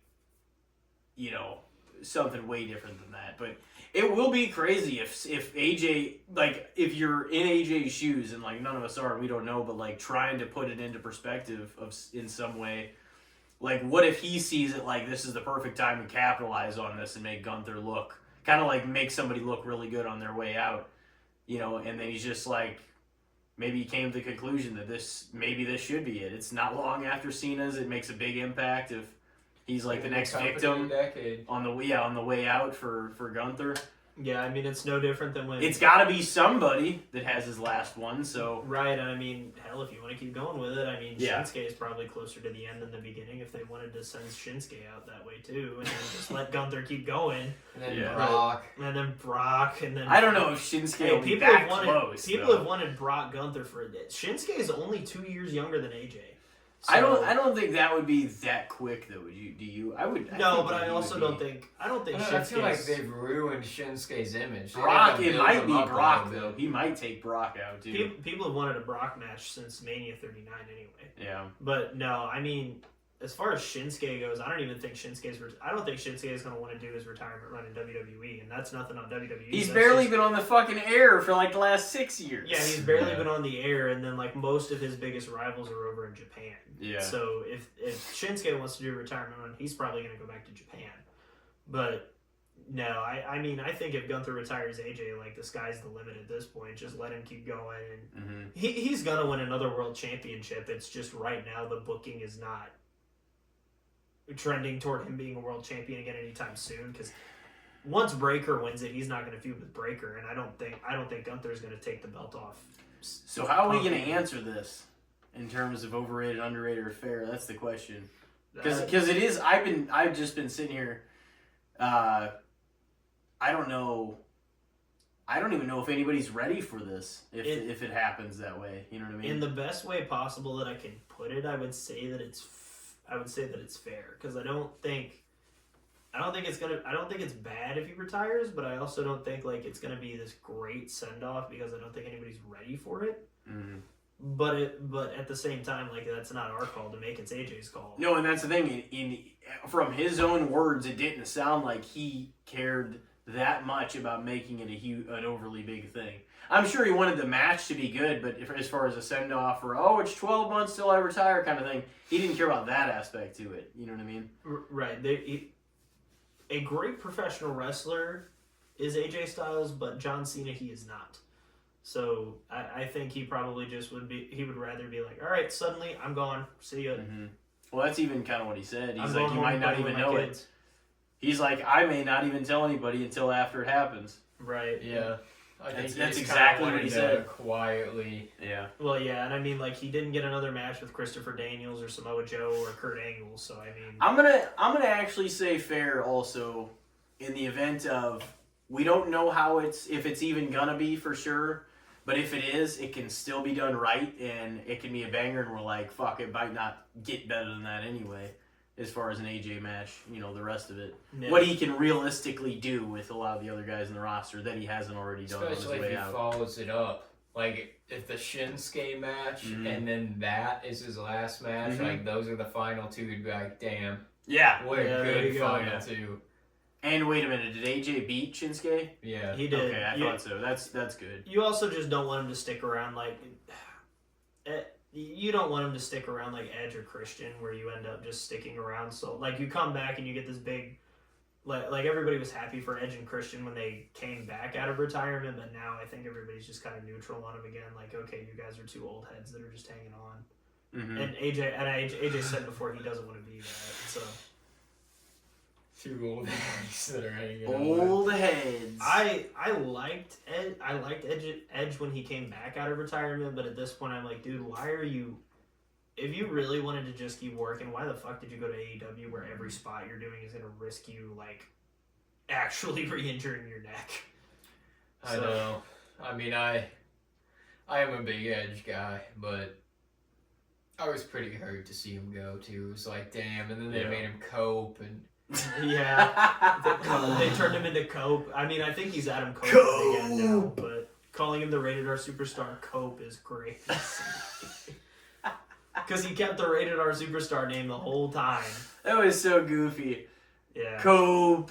It's like, no. Cope! Especially the way Justin Roberts announces just, Cope! It just never ever sounded like it because he was trying to do the 4-letter thing again and make it simple, but it's like no one wanted to call him that. Yeah. I would much rather call him his actual name than Cope. Yeah, I know, and I mean, people still call him Edge even though Cope. he hasn't gone by Edge in like 2 years. Yeah. It's kind of weird that, honestly, he's still out there wrestling after that. And I understand that he wanted to be with Christian and do some stuff with him before he was done. I get that. But it's crazy that his last stuff isn't going to be in WWE after being like the whole fucking time there. You know? His last match in WWE is just going to go down as that SmackDown match with Sheamus. Mm-hmm. And that's just it. I don't know. It just doesn't see. It just seems kind of weird. But yeah. Right. Well, all right. Yeah, that's fair for me. Do you want to throw yours out there? Yeah, I can throw my first one out there. All right. So, lot of talk going around lately in the Star Wars realm about Kathleen Kennedy stepping down. I think she stepped down or resigned. I don't think she was fired. Yeah. As the president of Lucasfilm. And this is the person that was in charge of Lucasfilm through a lot of divisive projects. Like, you have a lot of good going on in the expanded universe, mostly the Mandalorian, but then you have a lot of bad going on. You have the 3 sequel films that at this point they're almost bordering on non-canonizing those. And you've got, The Acolyte, which was canceled famously after 1 season. And I just... You didn't...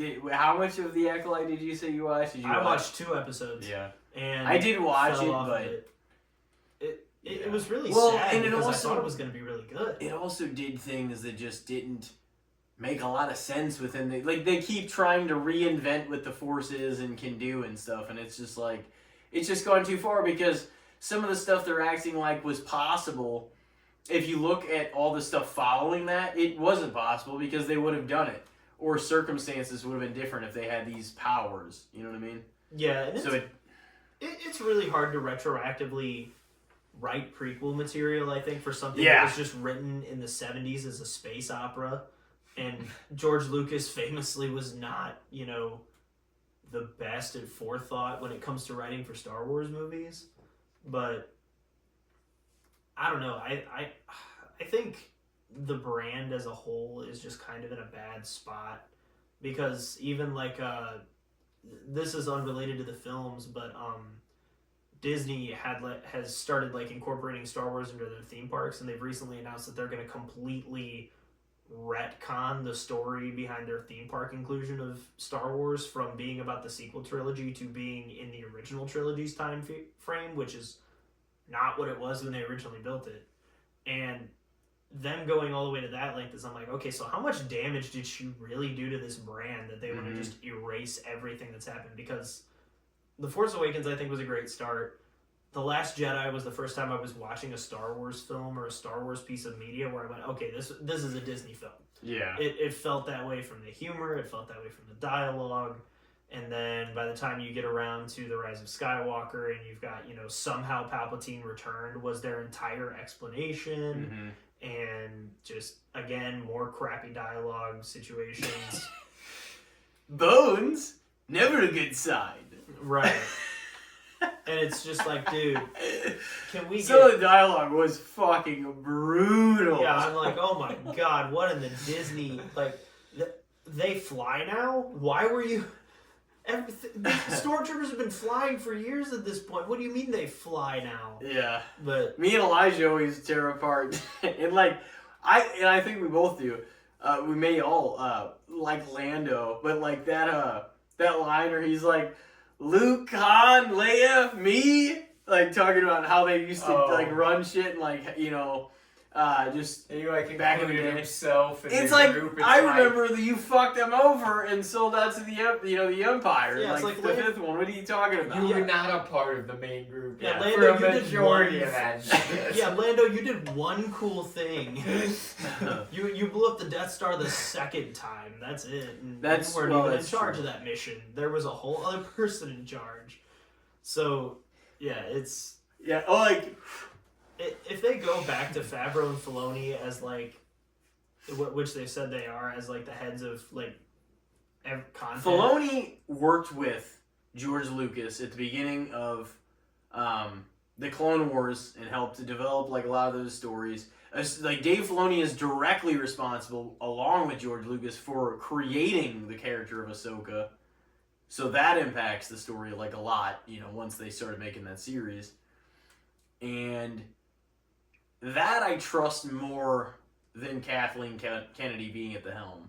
Because he actually is a little bit... And I know George Lucas sold the company, but it's it makes me more comfortable somebody that had a direct sort of line to George Lucas and has ultimate respect for the franchise, if he's the one in charge, is the one at the helm rather than her or anybody else for that matter. You know what I mean? Oh, yeah. If it was kind of like what Elijah, we were all talking about, with it being Filoni and or Favreau, I'm fine with that because I know Favreau is a lifelong Star Wars, just huge. He's also fan. some of the most recent projects I feel that they've put out, Favreau has directed or been co-written. Yeah. It feels like he's been kind of involved in a lot of the better, some of the Mandalorian stuff I know he did. Yeah, he did. He directed a lot of those. And Filoni helped write them. But it does comfort me to know that he shared words with George Lucas about a lot of these early developments and the characters that they had created together and stuff. And, so I'm I would much rather him take it over anyway. I'm not fully and only blaming Kathleen Kennedy for, the lackluster sequels. I mean, definitely in part. She's, overhead, it's she can't not be at all responsible. She has to be, she has to own, that's the cost of leadership. You have a huge role to play and you're, you know what I mean? I don't think a lot of things were handled great. But there's more than one person to blame, I would say. Yeah, and it's really hard to try and continually root everything to George Lucas too, because at some point you have to think about this guy made 6 movies. There's no way he could have foreseen all of this coming out afterwards, especially since he sold Lucasfilm. most of these shows and expanded films have all come out like post George Lucas Yeah. being involved. Well, they took So- his ideas for 7, 8, 9. They fucking basically threw them out. And they're like, we're starting over. We're going to do our own thing. Which I don't think anybody should have done. I mean, No. somebody should have at least read the damn script and Yeah. thought, okay, No, maybe we that's- just... Added some of his ideas. Yeah, and like stuff the to only it. thing that I would have just- been okay with them scrapping is if you put any romance plot threads in there, you throw them bitches out and you have somebody else rewrite Yeah. those because Yeah. George Lucas cannot write romance. But I hate sand. I That's hate where all sand. that It's shit- coarse and rough and it gets Yeah. everywhere. George, please write some It gets organic everywhere. dialogue. I am imploring you, He's please. like, oh, see, I'm trying to imply. Yeah, He doesn't want to get naked. I and think- say it. right. I think the vision had to change, and I know we have Ahsoka season 2 coming out at some point. We have the Maul show coming out. We have Mando and Grogu this year in a few months. So, like, this seems like one of the last layers of this kind of chapter for Star Wars, and I did hear things for, like, 2030 is going to be, like, they're going to just, I guess, launch over the next few years just completely different stuff from what we've been seeing, you know what I mean? Or, like, Yeah. they'll just go a little deeper and everything, and so, I mean, hopefully it kind of kickstarts a new era for the brand. And it doesn't matter to me that we have a ton of content. It never mattered having a ton of content. I would just rather see with projects with integrity and actual, like, thought into what the brand is and represents and, like, what it, you know what I mean? Like, something that's actually good rather than, like, too people pleasing or just created to make another fucking dollar. You know what I mean? Yeah. I want to see some stuff actually like with a lot of thought put into it. Yeah, and I think outside of all of the shows and movies, the gaming space for Star Wars has been in a really good spot. Because they're coming out with a new Knights of the Old Republic game, which a lot of people grew up playing Knights of the Old Republic on Xbox. Unfortunately, that was like just before my time of owning my own console. And I was like, 8 years old, so I wouldn't have absorbed all that anyway. But I mean, the Jedi Fallen Order and Jedi Survivor games that have come out have been great. I don't know if either of you guys have seen Shameless ever, but Cameron Monaghan, who plays a character in Shameless, is the main character in that. It's really funny. My fiance found an interview the other day where somebody's like, "Oh, I would love to play this character in live action." I'm like, dude, there's a whole live action actor that got mocapped, face captured, and voice acted the character. I don't think you're going to be able to play it in live action. But no, I would like to see a new direction for the media. I just want them to actually, like, I just want them to get back to what really makes Star Wars. Like, don't spend a whole bunch of time trying to redefine the Force. You don't have to redefine the Force. Even as convoluted as it is, it was defined for you by the person that came up with it. So you don't have to sit there and try to reinvent the wheel. Like, all we want to know, like, take what was given to you and fill in the gaps. You don't have to sit there and try to come up with all this new stuff. Like, just tell us what these people were doing in this time frame. Or, like, fill in some other holes in the galaxy that people haven't been to before. And don't sit there and try to push, like, excess messages or anything outside of that. Just make Star Wars Star Wars. Exactly. You don't have to do anything else. It's one of the hardest concepts to fumble, and Disney has somehow just found a way to fumble all over it, and I don't even understand how at certain points. I mean, with a lot of the things recently, though, that's just...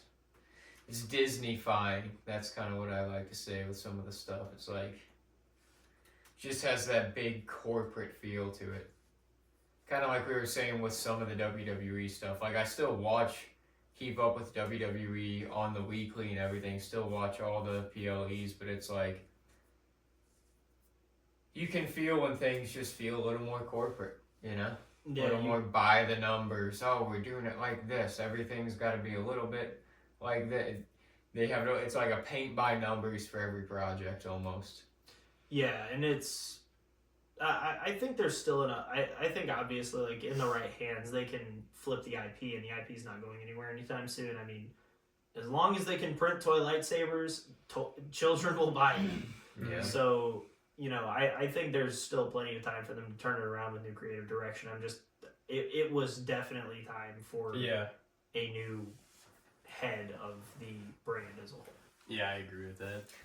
Yeah, I do as well. That's what I would kind of say as well. It's like Kathleen Kennedy seems like, I know it's not just her or like all her fault, but it's like she's got to take a lot of responsibility She for it because seems she like- was the yeah, president of the the Lucasfilm. person that is responsible for Yeah. Disney-fying Star Wars, if you will. 'Cause Right. Mostly- Dave Filoni and Jon Favreau, like they seem like fans enough to where they would have took a little more care of it and not let some of that happen. Yeah, you know? exactly. Mm. Oh no, what I was gonna say is mostly, you can kind of look at it however you want, but like in terms of what was good and what wasn't, but I feel like she definitely interjected more negative impact to the brand than positive overall. Yeah. Because otherwise, I think there would be a better consensus about all of the projects they've done the last 10 years. You know? Yeah, the positive impact that she had was that she brought Star Wars back into the mainstream, or she was the head of Lucasfilm when it came back into the mainstream. The negative is what she did with the brand once it was back there. So, I mean, the only way to find out, too, if somebody can do it better is, a change of Yeah, put you somebody know, else somebody in charge. else at the helm. So, we'll It- see. And if it is Dave Filoni, I definitely agree with that pick. Yeah, If, I could get behind the pick as well.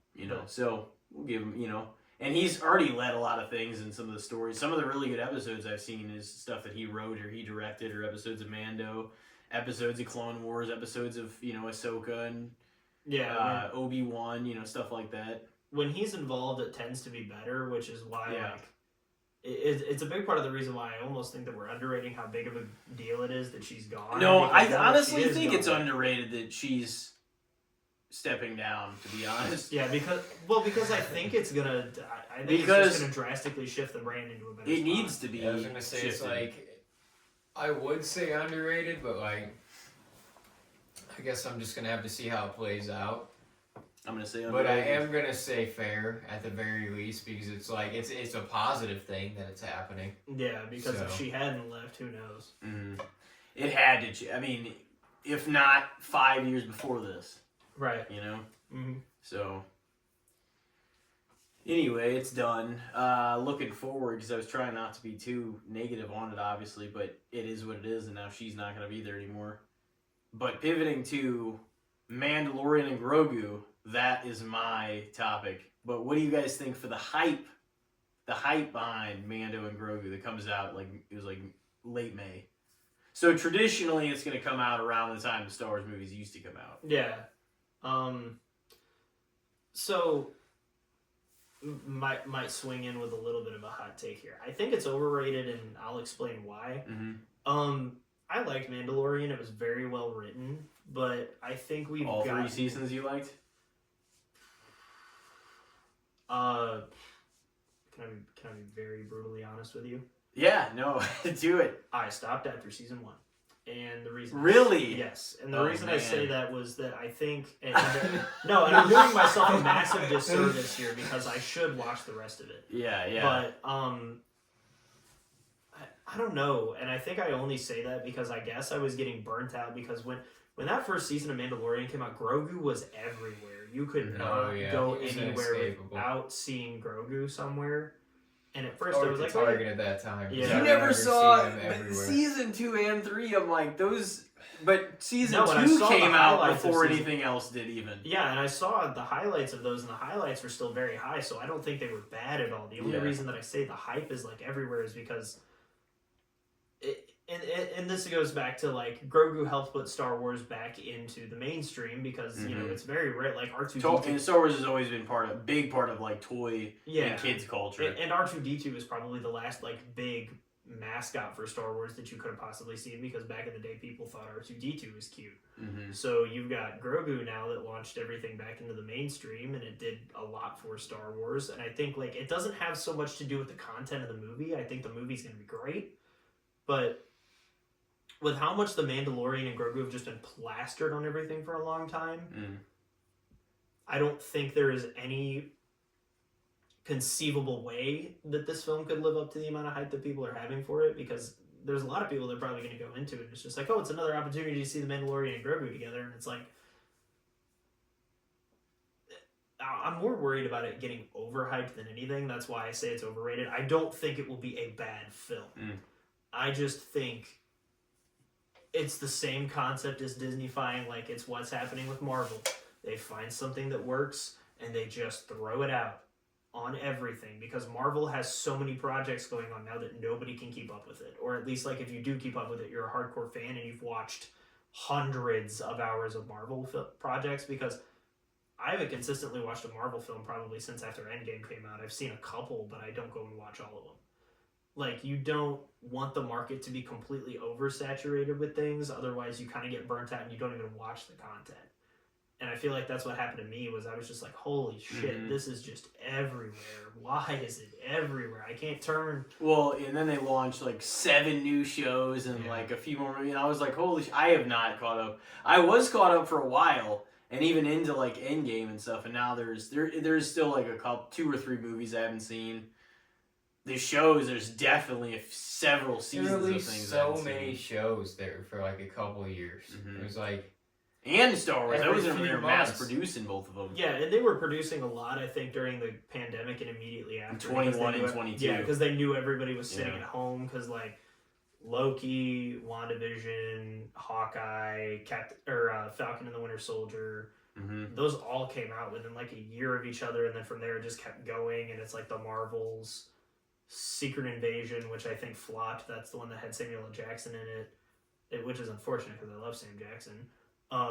Like, Marvel pushed all this stuff out, and then I mean, like, Star Wars it didn't do anything anywhere near the level that Marvel did, but you went from having the Mandalorian to having Mandalorian, Book of Boba Fett, Ahsoka, Andor, Obi-Wan, Han Solo, and these are all movies that I think, like, because I went into the Obi-Wan show, and I was really excited to watch the Obi-Wan show.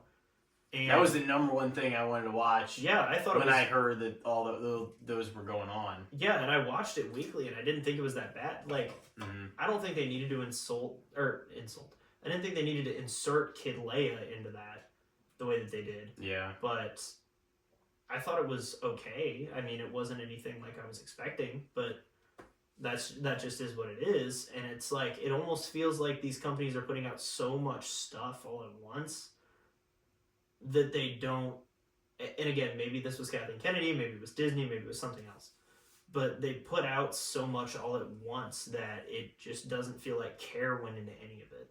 It feels like everything was just, okay, we got to push this TV show out, we need to go. Now it's their story, now it's their story, now it's their story, just keep the fans They did fed, listen, basically. Marvel and Star Wars listened to like that, because after like 22 or 23, it did lessen everything. Like, they cut everything at least by a half or a third, or like 2/3, you know what I mean, in the amount of stuff they started coming out with. Yeah. Because there's not many shows on there coming out now. Like, it's just every now and then. And I did hear that, though. Once Star Wars gets to like 2030, a lot of stuff's going to be either different, or they're gathering, you know, all the people and all the projects they need in the right place to, like, I guess, reboot it all kind of once. Not like reboot everything, but just kind of reboot their next line of maybe movies and shows and everything else. Yeah, and I mean, they went out after the Lucasfilm, like, purchase from Disney, and I'm like, you guys have this entire network of expanded universe stuff that's just written for you that everybody likes that you could adapt, and they just immediately went, nope, not canon. They didn't need to do that. No. And they've slowly over time started to bring some of that back into their version of Star Wars, which I'm like, if you would have done this 10 years ago... Yeah, who would have thunk that they wanted stuff that more so honored the stuff they grew up loving than the fruity fucking unicorn sprinkle bullshit that they put into their movies and like, this is art! Yeah, exactly. It's like, no, this is some fucking, like, formulaic nonsense. Oh, we're gonna have a joke every 30 seconds, alright. It's like, like, this isn't what it is. I hate whenever people do that stuff to projects. Yeah, it's a matter of, like, I think Star Wars could really do with a good refresh. I'm still waiting on that Mace Windu solo either show or movie, because it's got to be before episode 3. No, again, no, he did not live. Mace That would Windu ruin did not everything. die. I do not think That would Mace ruin Windu everything. I do not think Mace Windu is dead. You're gonna bust into that. You're telling me the second strongest Jedi in the Order and brother just died like that? Then he fucking flaked out on everybody because he's just like, you know what? I Yeah. got thrown out the window. Who Yeah, gives so a did fuck Yoda. about all these people? So did Yoda. So did Obi-Wan. No, he did. No, they did not. I mean, they Obi-Wan knew that they fought were him. alive at least. Obi-Wan Yeah. fought him and tried to kill Anakin. Well, he kind of like thought he was gonna die, so he just left him. Yoda lost. Yoda and said, lost. I'm gone. Yoda did lose his battle, though. That's true. But he survived. But he did try to face him down, though. No, he Yeah, did. He yeah. did. Explain to me why Yoda was like, okay, we're gonna go into exile instead of hold on, let me call Obi-Wan. was and we'll embarrassed. come back. So We had I to don't call Bail Organa. yeah, and I mean Mace Windu doesn't have to be dead. There's a bunch of Jedi that are still alive. No, I mean, that would just let's be completely honest. unravel Order 66 in a lot of ways, If in my Darth opinion. Maul already got can half. live, if Darth Maul can live, Maybe. Yeah, Darth Maul got cut in half and he was alive. Believe me, it took me a lot to eat that. To like digest that and accept it because my favorite character of all time, like in Star Wars, Obi-Wan, killed him. And then they're like, no, we're Yeah. bringing him back. he's alive. And I mean, Obi-Wan still killed him on the yeah. third try, I think. Yeah, but- well, yeah. Because they It was- feuded throughout a lot of the rest of the Clone Wars, too. Yeah, they did, and then it was like old Ben Kenobi finally killed him, but Slashed him because he tried that move that he did to Qui-Gon. tried the same move. Poetically won the battle in like fucking 2 seconds once he tried that move. Yeah, because he was like, all right, well, same shit. It was dope though because he saw it coming, so he just slashed right through his lightsaber and Yep. just And yeah, genius. But yeah, to cycle back around to it, like I think the movie will be good, but I think it's probably gonna get overhyped somehow. So I'd say It it's might. overrated as is. So it's the hype of the movie. The that hype we're doing? behind the movie. I just didn't know if also considering your answer you had heard anything for better or worse from anybody. No, I can't say. So within most of my circles of friends, the one thing that I haven't managed to find is somebody else that's a massive fan of Star Wars. Like That's I know, us. I know people that are like. I know people that are like slight fans of the series or that are fans of the IP, but I don't know anybody that's like a diehard the same way that I am. Other than like I have a cousin that's pretty deep into it and he's 50-50 on the Dave Filoni thing, but I don't know what his exact reasonings are. He gets pretty crazy. But no, as far as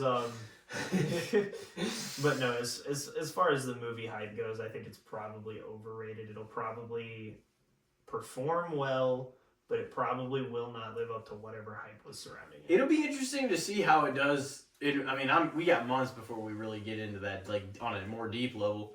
But it'll be interesting to see after all these years and Rise of Skywalker and the reputation, like, gaining and losing support and probably gaining, and people going back and watch the classic stuff. Like, it'll be really interesting to see where it ends up box office revenue wise after all these years and what they've given us since then. Like, another Avengers movie's coming out this year, hasn't been one since Endgame, and other Star Wars movies coming out this year, hasn't been one since Rise of Skywalker.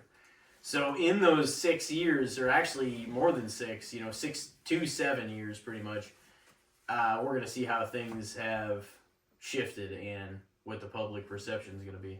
Yeah. I actually am going to say a tad bit underrated because I haven't surprisingly heard too much or seen too much about it for it coming out in like May. I think Avengers comes out in like December or something, right? So it's like they got a while still, but I'm sure I'll start seeing more as it rolls closer. But also I'm a bit worried because the series looks so good because it was a live action series and it was the Disney budget modernly, so like the series itself looked so good the whole time that I'm still gonna buy into it and think it's dope, I'm sure, and enjoy it because I like the Mandalorian story, but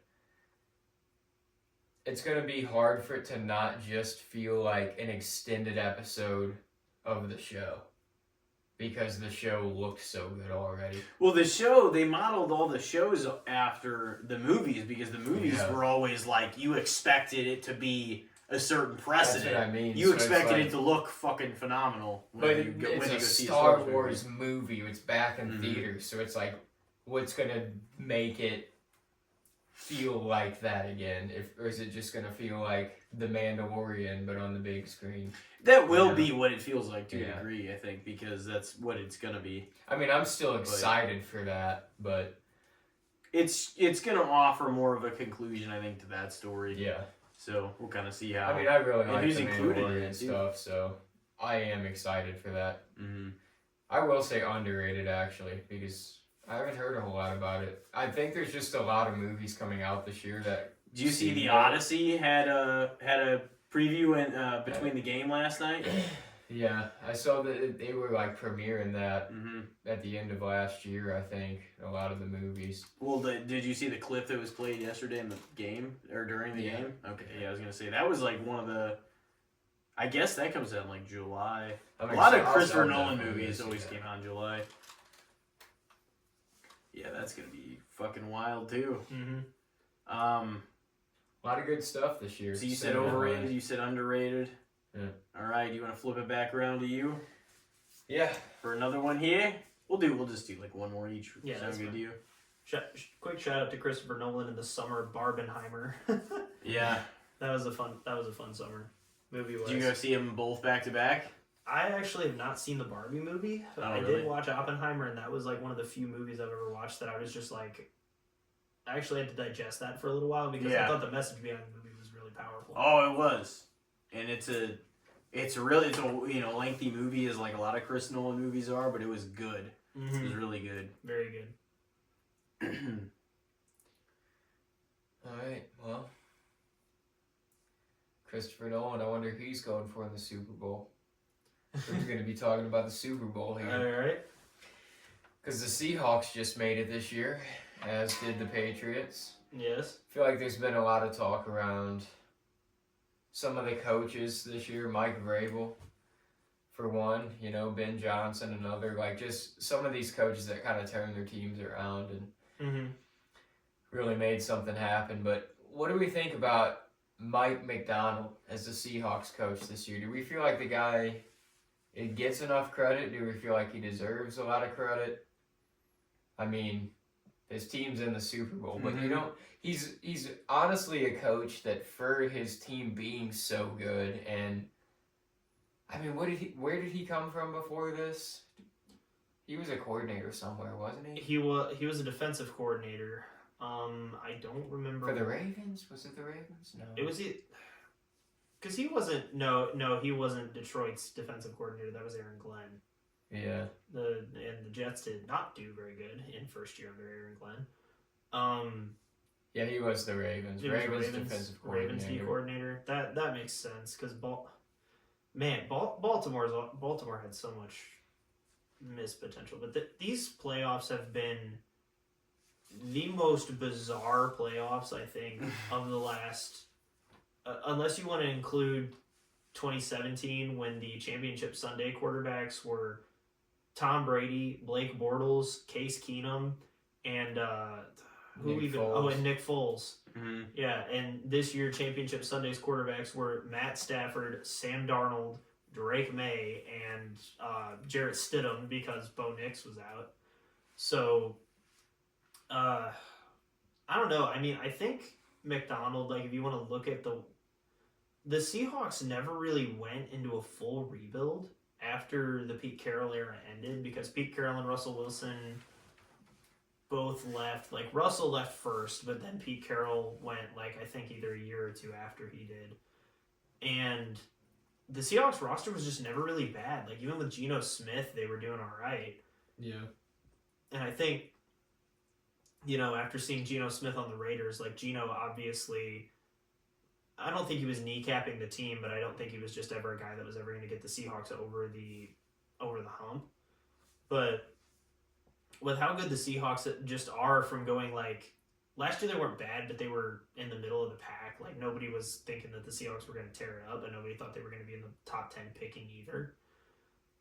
I don't think I've really heard Ben Johnson or Mike MacDonald get enough credit because I just feel like nobody was really taking the Seahawks seriously until like now, even because the Seahawks kind of tore it up in the regular season and they they performed really well. The defense is phenomenal. Like, the defense is what's carrying the team, and that's, you're talking about a team that has Jackson Smith and Jigba on offense.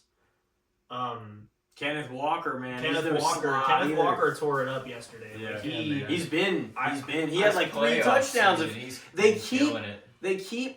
what I was gonna say is, like, they keep trying to, until the other night, really, in the Rams game, unfortunately, like on your part, because they were a recipient of the Seahawks, but like, people were still trying to find reasons to doubt him, and like the money lines always showed that people weren't taking Sam Darnold or the Seahawks like all that seriously, or maybe they weren't taking the Seahawks seriously because of Darnold, where they're like, he's bound to flip flop at some point, like he's bound to, put a like just underwhelming performance, down during the playoffs, and so far he hasn't, and now he's going to the Super Bowl, so it's like. Yeah, I mean, when you go from throwing 2 touchdowns and 6 picks against a team to not turning the ball over at all and throwing for almost 400 yards and 3 touchdowns. They're hitting their stride now. They are. They're playing their best ball, and I mean, this is true of any sport, but if you... the team that gets hot, like, close to the playoffs is always going to be the team that's going to tear it up. And I don't think anybody really wanted to take them seriously because, like, that game against the Niners last week, like, I think everybody saw that as a tune-up, kind of, because, like... I don't like San Francisco, but all due respect, like, half their roster was on IR. Like, George Kittle didn't play. But, like, pretty much everybody on that team was pretty much just Christian McCaffrey, Brock Purdy, and then who else? Because I think Bosa was out for that game. Like, it's hard to judge a team when the Seahawks are pretty much playing at full strength against a 49ers team that is not. So I think everybody was like, okay, well, here's the Rams. This is like the test for them. And then they passed it. And I mean, I will stand by the fact that, like, I think the NFC Championship game last night was like your real Super Bowl. And we can talk more about the Super Bowl, like, as we kind of go through topics here. But both of those teams pretty much all throughout the year, the Rams lost a couple of games that they shouldn't have lost. The Seahawks really didn't lose to anybody, and even if they did lose, they didn't lose by very much. So... And they didn't lose the teams that they really shouldn't have lost. No, because they lost to the Rams, the Eagles, and the Bucks, I think, were their 3 losses, and they were all by a combined less than 10 points. So Seattle really didn't get blown out by anybody all year long. They didn't lose games they weren't supposed to. The Rams came out and they fell flat against, like, they lost to the Falcons, they lost to the Panthers, and the Rams, you couldn't really trust them either because of those bad losses. So going into last night, everybody was pretty much like, all right, Seattle, this is probably like the toughest game that they're going to play all playoffs. Yeah. And they came out and they absolutely showed out. I mean, the Rams muffed a punt. Seattle took advantage of it. The Rams' whole defensive game plan was pretty much letting the D-line pin their ears back and go after Darnold. Because if you look, like if you watched on almost every single drop back, the Rams were rushing 4 like every time. And like minimum rushing 4 every time. So like that, and that's a good thing that I think MacDonald probably picked up on, is they're like, we know they're going to attack Darnold, so let's just play the whole game in the run game and the screen game. And they figured it out, and they won their deep shots because the Rams secondary was the biggest weakness of that team. So, and it takes a good coach to take a roster that, like, may have looked mediocre and then turn it into a Super Bowl contender. And nobody had this much potential thought out for the Seahawks coming into this year by any means. No, just by the look of that team, nobody was like, "Oh yeah, that's a Super Bowl team." No, and I mean, I don't think anybody thought Sam Darnold would quarterback a team to the Super Bowl either, because last year Darnold was on a pretty good Vikings team, and they still 14-win team last year. Yeah, 14-win team last year, and they came out and they shat the bed in the playoffs. And I think everybody was just kind of expecting, like, if Darnold does that again, the Seahawks have a ceiling. And Darnold didn't do that last week against the 49ers, and against a way better team against the Rams, he didn't do it last night either. Yeah. So both those NFC East, man, rivals, like not East, West. Yeah, I was gonna say, but anyway, no, like he was tested. He beat them both. Yeah. And I mean, the thing is like, yeah, the Niners were beat up, but like the Packers didn't have Micah, they didn't have Kraft, they had some beat up. You know what I mean? Like, there's a lot of teams. So at the end of the year, sometimes it's about who's hot, but also like who's most healthy. Like at the same, like whenever all those things kind of connect for a team, like those are the teams that are going to do what was going to benefit the Rams. I thought was like at least Stafford's experience in like a big game like that. It came down to, because quarterback versus quarterback, Stafford is of course better than Darnold, but it's like it's not just up to them either. I mean, Seattle's defense is incredible. Right. Like the stuff that how many picks did they have in that game? 1 or 2, or just the one? Last night? Yeah. Last night nobody turned the ball over. There was no interception. I thought they did. I thought they got it once. Maybe No, not. Stafford and Darnold both went completely turnover. Like they played clean ball It games. was. It was just down to like Maybe the big turnover. Yeah. The big turnover was that muff punt by Xavier Smith, who I hope is not on the roster next year. Les Snead, if you ever hear this, please cut that man. I guess the Patriots got a turnover though. The Patriots did. Yeah. They picked off Stidham on the last drive that Denver had, and I don't know. I just think like the NFC was brutal this year, especially the NFC West. And shout out to Kyle. I guess I'll give Kyle Shanahan his flowers. Like coaching a team where half of your starters are in a hospital ward to the playoffs, that's still impressive. Oh yeah. And half of his players are using fucking canes. Yeah. It really does speak volumes too that he was able to take that roster anywhere. Because it was like every week it was like, okay, well they got 5 of their star players out. Oh Every week. If it weren't for the fact that like every time Shanahan has been to a Super Bowl, he's found a way to coach himself pretty much out of a win. Like I think he would be in the top 5 or like top 3 coaches in the NFL right now. But he's just every time he gets to the top, he finds a way to just. Dating back to 28-3, I just think 28-3 is just going to haunt him forever because he was the Falcons' offensive coordinator in that game. And, but no, I think like Mike MacDonald deserves his flowers for what he's done because in year 1 to take or not year 1, I think this is year 2 because I want to say he was the coach there or he's been coaching since Pete Carroll left. So, but for him to make that step finally and get to a Super Bowl, especially going through the stacked division they had, the NFC was just a tough conference this year because pretty much you went into this playoffs thinking that anybody could win it pretty much, and it hasn't really been like that for almost 10 years because the Patriots gave way to the Chiefs and even the Eagles were kind of a powerhouse in the NFC for a minute, so. This was the first playoffs in a long time where you could go pretty much anybody could make the Super Bowl, and anybody did make the Super Bowl. So, and I was very quickly proven wrong because I was in the same boat as you, Tim, where I was like, especially in football, experience I feel like usually wins out in the playoffs. Yeah. And this year it is Drake Maye and Sam Darnold and. The Seahawks defense is young. Patriots defense is pretty young. And I was like, well, I'll be damned. Those guys are all healthy. Yeah, Josh Allen and Matt Stafford didn't make it because my initial pick whenever the playoffs started was I would have told you it was going to be Rams-Bills. That's what Ricky wanted. He's like, I want the Rams to beat the Bills in the Super Bowl. Yeah, I mean, it would have been really cool. Just here. But yeah, it unfortunately for me, but I mean, it's still that's why they play the games. So I think MacDonald did a hell of a good job, and I feel like he's not getting talked about enough. I agree with that. I would probably say underrated. Because I feel like I've heard more about Mike Vrabel than I've heard about Mike MacDonald. Granted, he did got a lot flip of the record. going. It was like they were like 4-13, and now they're 13-4, and they're going to the Super Bowl. Yeah, Mike Vrabel, who famously once said he would chop his penis off for the opportunity at a Super Bowl. So... And like Elijah said earlier about being a coach and a player that won one. Yeah. He has a chance to do that with the same franchise too. Yep.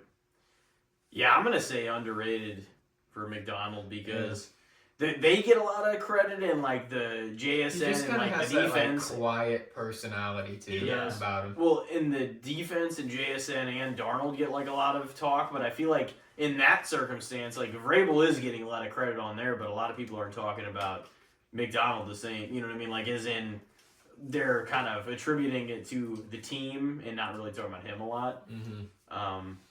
See, I'd probably say a little underrated, actually.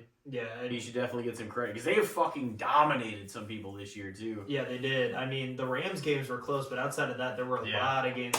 There were a lot of teams they blew out. They whacked some people. Yeah, and I mean, JSN and Puka are both like the future of wide receiver in the league is probably just going to be JSN and Puka back and forth. JSN is insane. He catches every single ball that comes his way, too. Every single ball. That was the thing. The Rams, too, left him open sometimes last night. It was like, how in the world? I've seen a lot. That scoop catch with the one hand, that was fucking insane. Yeah, I know him. Like him making that crazy catch, and then it just right into his hand. Right, and Kupp getting that conversion on third down was huge. Burned him. Yeah, and now I'm sure the Rams fans. Sure, you guys love that. I cannot believe.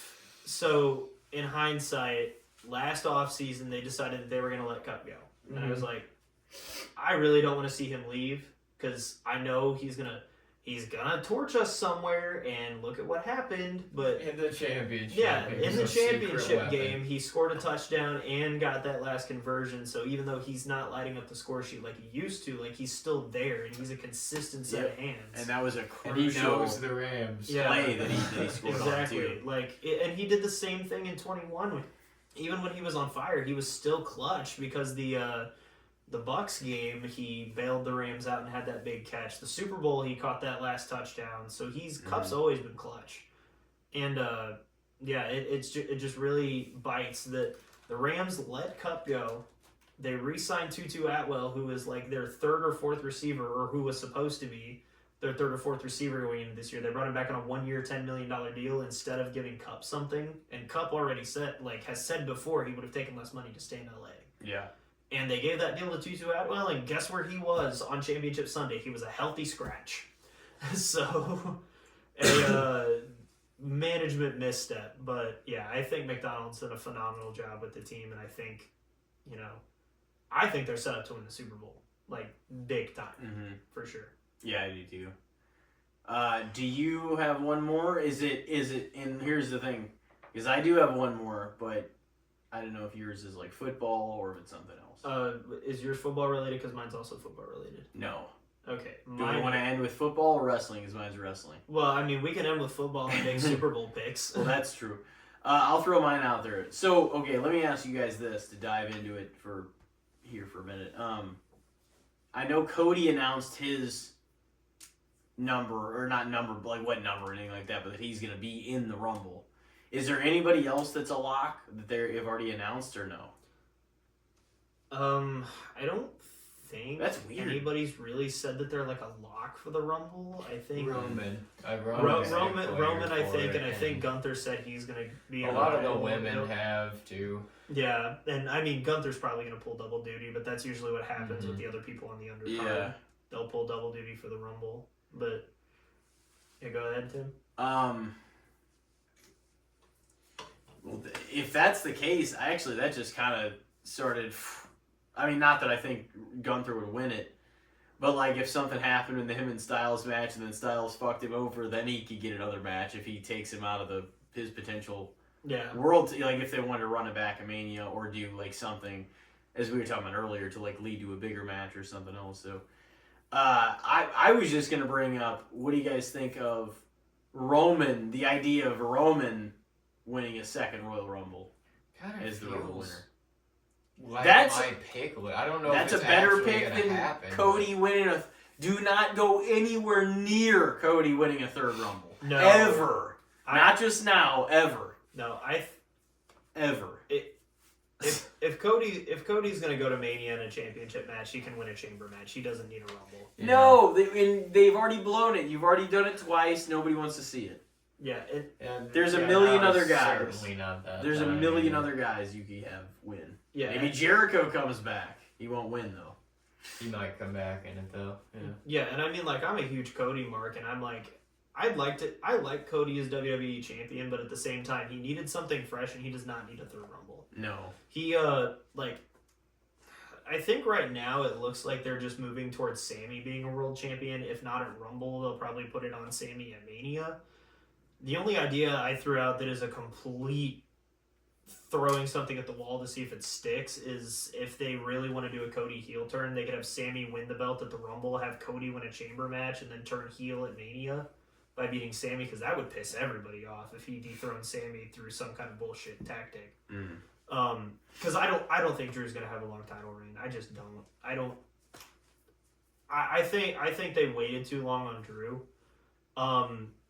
But I don't think Cody should win the Rumble at all. I don't know what direction you put Cody in right now, because you could put him with Punk. You could make him and Roman fight without the championship. Like, I just don't see his path to Mania right now, and I feel like after Rumble it'll be a little more clear. I don't think Roman's going to win the Rumble either, but it's almost just because I'm like, I'd like to see somebody younger that hasn't won it before win. It would be cool. Because because like Jay was a shock to everybody last year, but also like if they really wanted to, they could have had Cena win the Rumble and then Jay won the Chamber, and it would have been 6 in one hand, half dozen in the other. It doesn't really matter. But I mean, like, it would be cool if Breaker won it. If Breaker would be pretty cool. Breaker would be a cool one. I guess on the SmackDown I side. just don't know if I want to see Breaker, Punk, Mania. No. Why not? I don't know. I saw it on Raw. It was that's okay. True. It's hard to sell it as a Mania match that close to doing that. Yeah. If you want me to pick an absolute dark horse, it would be really cool if Ilya Dragunov won it. I really like Ilya, but it would be like it would be feel very so quick. out of nowhere. Yeah. I mean, why don't they just do Punk and Roman one-on-one? I think that could be a potential thing that could happen. They could do that. I mean, because I don't think anybody. I mean, I don't want to say anybody because Roman's got a lot of fans out there, but I don't really want to see Roman hold the WWE Championship again for a long time. Because that was a 3 He's never held this one. He's never held the World Championship, which I'm like, if you want to put that belt on him, go right ahead. I'm just That's what would make it feel more unpredictable too. It's like, is Punk gonna drop it here? Yeah. No, or is he gonna get a win over Roman? And Roman going in as the contender for the first time in a long time for like a title at a big event like that. Also, kind of thought too, like, because Sammy, whether he wins the belt at Rumble or not, like, something happens to keep him kind of in the picture, and Fatu wants a piece of Drew, obviously. Cody wants a piece of Drew, obviously. Not that they would ever do it, but like a fatal 4-way for them. Yeah. For the belt, that could be dope too. Yeah, and I mean, before they put Sammy in a one-on-one match with Drew at Rumble, I thought Sammy was just the pick to win the Rumble. But, I mean, and he could still win the Rumble. I mean, he could easily just lose this match and then go win the Rumble. But I think you could do a Roman versus... I mean, I don't know if they would put that title last over the WWE title, world title. It feels like they kind of... That's how it's kind of being set up right now. But it's not considered the bigger title than the WWE title. That's the thing. No, but like Punk feels more like the guy that they're like, this is our guy than Drew does at this point. So he's also the face, and that matters. Yeah. But I mean, if that's the case, then you could just do Punk, Roman one-on-one, but make it night 2 instead of their you know how their triple threat was last year. Yeah. And I mean, I'd be okay with that too. I just don't see a world where Roman really needs to win a Rumble to get a title shot if he really wants it. And he doesn't have to. But he's never won a second one, so I could see them being like, all right, well, you don't have to. There's so many repeat winners. Like, I do think, I don't understand why you wouldn't try it with somebody who hasn't won it. But that's the thing about Breaker is he hasn't won one, so it's like he's going to win one at some point. Yeah, Breaker's pretty obviously like this is their guy 5 years from now. Like Braun Breaker's probably gonna I think it's definitely less than that. Yeah, it probably is less than that. But I think Breaker's their guy for the future for sure. I just don't really know. Like, I think he and Sammy are probably the two biggest favorites to win it outside of Roman because Cody winning 2 Rumbles, there was a purpose for that, and it was, I guess, because like they needed an excuse to send him to Mania, you know, The Rock's whatever aside. So that was an easy way to set that up. I don't think Roman really needs another one. Like, if Roman wants a belt, he could just go after the one that the Rumble winner doesn't pick, or he could go win a chamber match. But, and they've said before, like, you don't always have to expect a new star to win one of these big stipulation matches. But I just think, I don't think Roman's gonna end up winning the Rumble. I think, I just think it'll be somebody else somehow. But, you know, Chris Jericho could win it. He's probably coming back.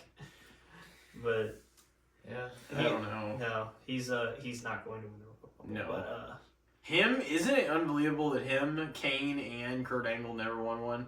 it is a little weird, but especially Kane. Well, no, I would say Kurt, because of the run that he had, like, he probably would have been the most expected to have won one, but there was no just year for that to happen that he didn't instead have the world title. You know? Yeah, I mean, I think if you had flipped the roles going into Mania 19, I think he would have done it was world champion, in 02 he would have won the Rumble.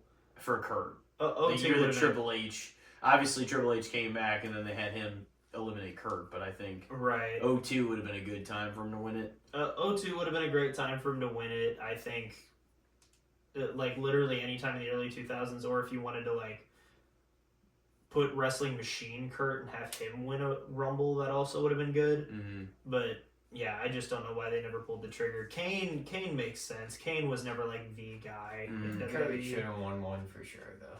Yeah. Like, yeah, Kane, it definitely kind of like it's like the Big Show, you know? Yeah, like, it it's is. like they should terrorize in a Rumble, but it makes sense that they wouldn't win. Right.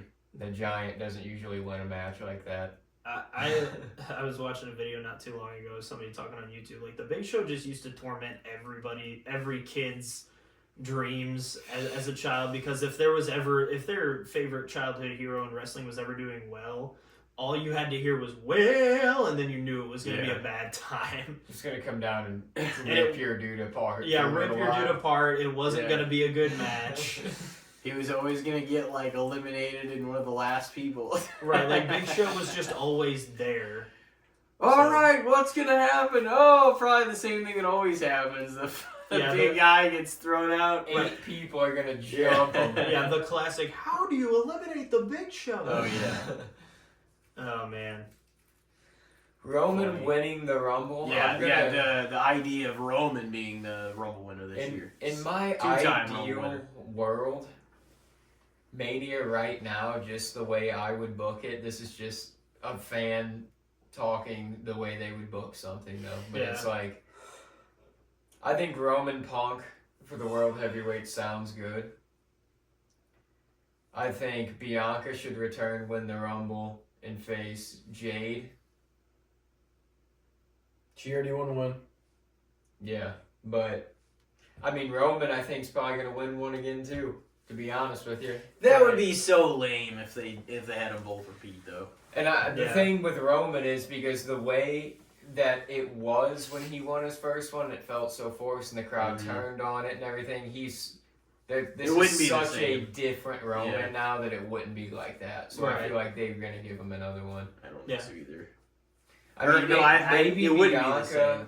they will have her, but it's last year they had her win the chamber to get there, and if she's ready to come back now, the best story to tell for Jade's belt at Mania would be the Bianca match. Yeah. What are they doing with this Jordan Grace thing? I don't know if that's just going to be kind of like a little blow-off thing before Mania. I don't know. I don't know if they really know what they're doing with Jordan Grace. No, I only saw the... She's kind of feuding with Jade a little bit. Well, yeah, but she's lost, like, even if you go back to NXT, she lost almost every feud she was involved in. So, like, her last feud in NXT was with Blake Monroe, and she lost that feud. And came up to SmackDown suddenly, and I'm like, okay, I guess we're just calling up people now. Yeah, I was kind of wondering that too, because I know it was so short, like, but also, like, what were you saying earlier? Did Tiffany take some time off or something? I haven't seen Tiffany. Tiffany. The belt to Jade. Well, I knew that. I was gonna say I knew that. Yeah, but see, she hasn't done that either. Charlotte won. Yeah, exactly. Charlotte won last year. I think the women. There's definitely some options. the men, I just kind of wonder like what route they're gonna go. I do think Gunther should win a Rumble at some point, but I don't think that'll be now, especially with the AJ thing. And if that ends in any type of fuckery, AJ could definitely make sure Gunther's eliminated. You know what I mean? Yeah. And like if it's not conclusive and that isn't his last match, you know what I mean? Right. But otherwise, yeah, I don't know. See, it's nice knowing the uncertainty. It's gonna be a little weird fucking waking up at like 11 a.m. and watching it, but we'll see. They could pull that shit though too, where it's like, even if say Gunther beats him, but it's in some fuckery way where it's like, oh, now AJ has to Like he retire. held the rope and he And was like, everybody's clear upset cheating. by it. But then Gunther's out there in the Rumble later, and then AJ's music comes on, he comes out, and it's like, well, he already drew his number for the Rumble, and it's the same night, so even if you fucking technically beat it, and then, he could come out and, like, end up fucking Gunther over, and that could incite something further, but... Yeah, I think that could happen if that's... Potentially. Yeah. Because we talked earlier about the other side of it. This could really be... that's why I brought it up, because I'm like, I didn't even think about Gunther still being in the Rumble and then him fucking him over or something, but I was going to say that we'll see. I mean, it all hinges, too, on if that's actually going to be it, or if it is a little bit of a just, maybe it won't quite be it, but we'll see. But yeah, anyway, what do you guys think about I say fair. Roman potentially winning this year's Rumble? I guess it would be fair, but I mean I don't particularly see it happening. But I could see it happening, but I don't think it will happen. I'll put it that way. Is there I won't be do like you have confidence enough in upset to win instead of him though? Confidence enough in to be the winner instead of him. That's a good point. I don't know. I mean, I'm kind of with Elijah though. I wouldn't be like, yeah, fuck yeah, you won. Yeah, see, that's what I mean. I'm like, whenever I look at it, I'm like, he might be one of the safest bets to win. Yeah. If you look at it, so I don't feel. It's not that it couldn't happen with somebody else, like how Jay was like on the list of people that could win it last year, but he wasn't really anything above like 5th or 6th. What if LA Knight? He hasn't been around in a while.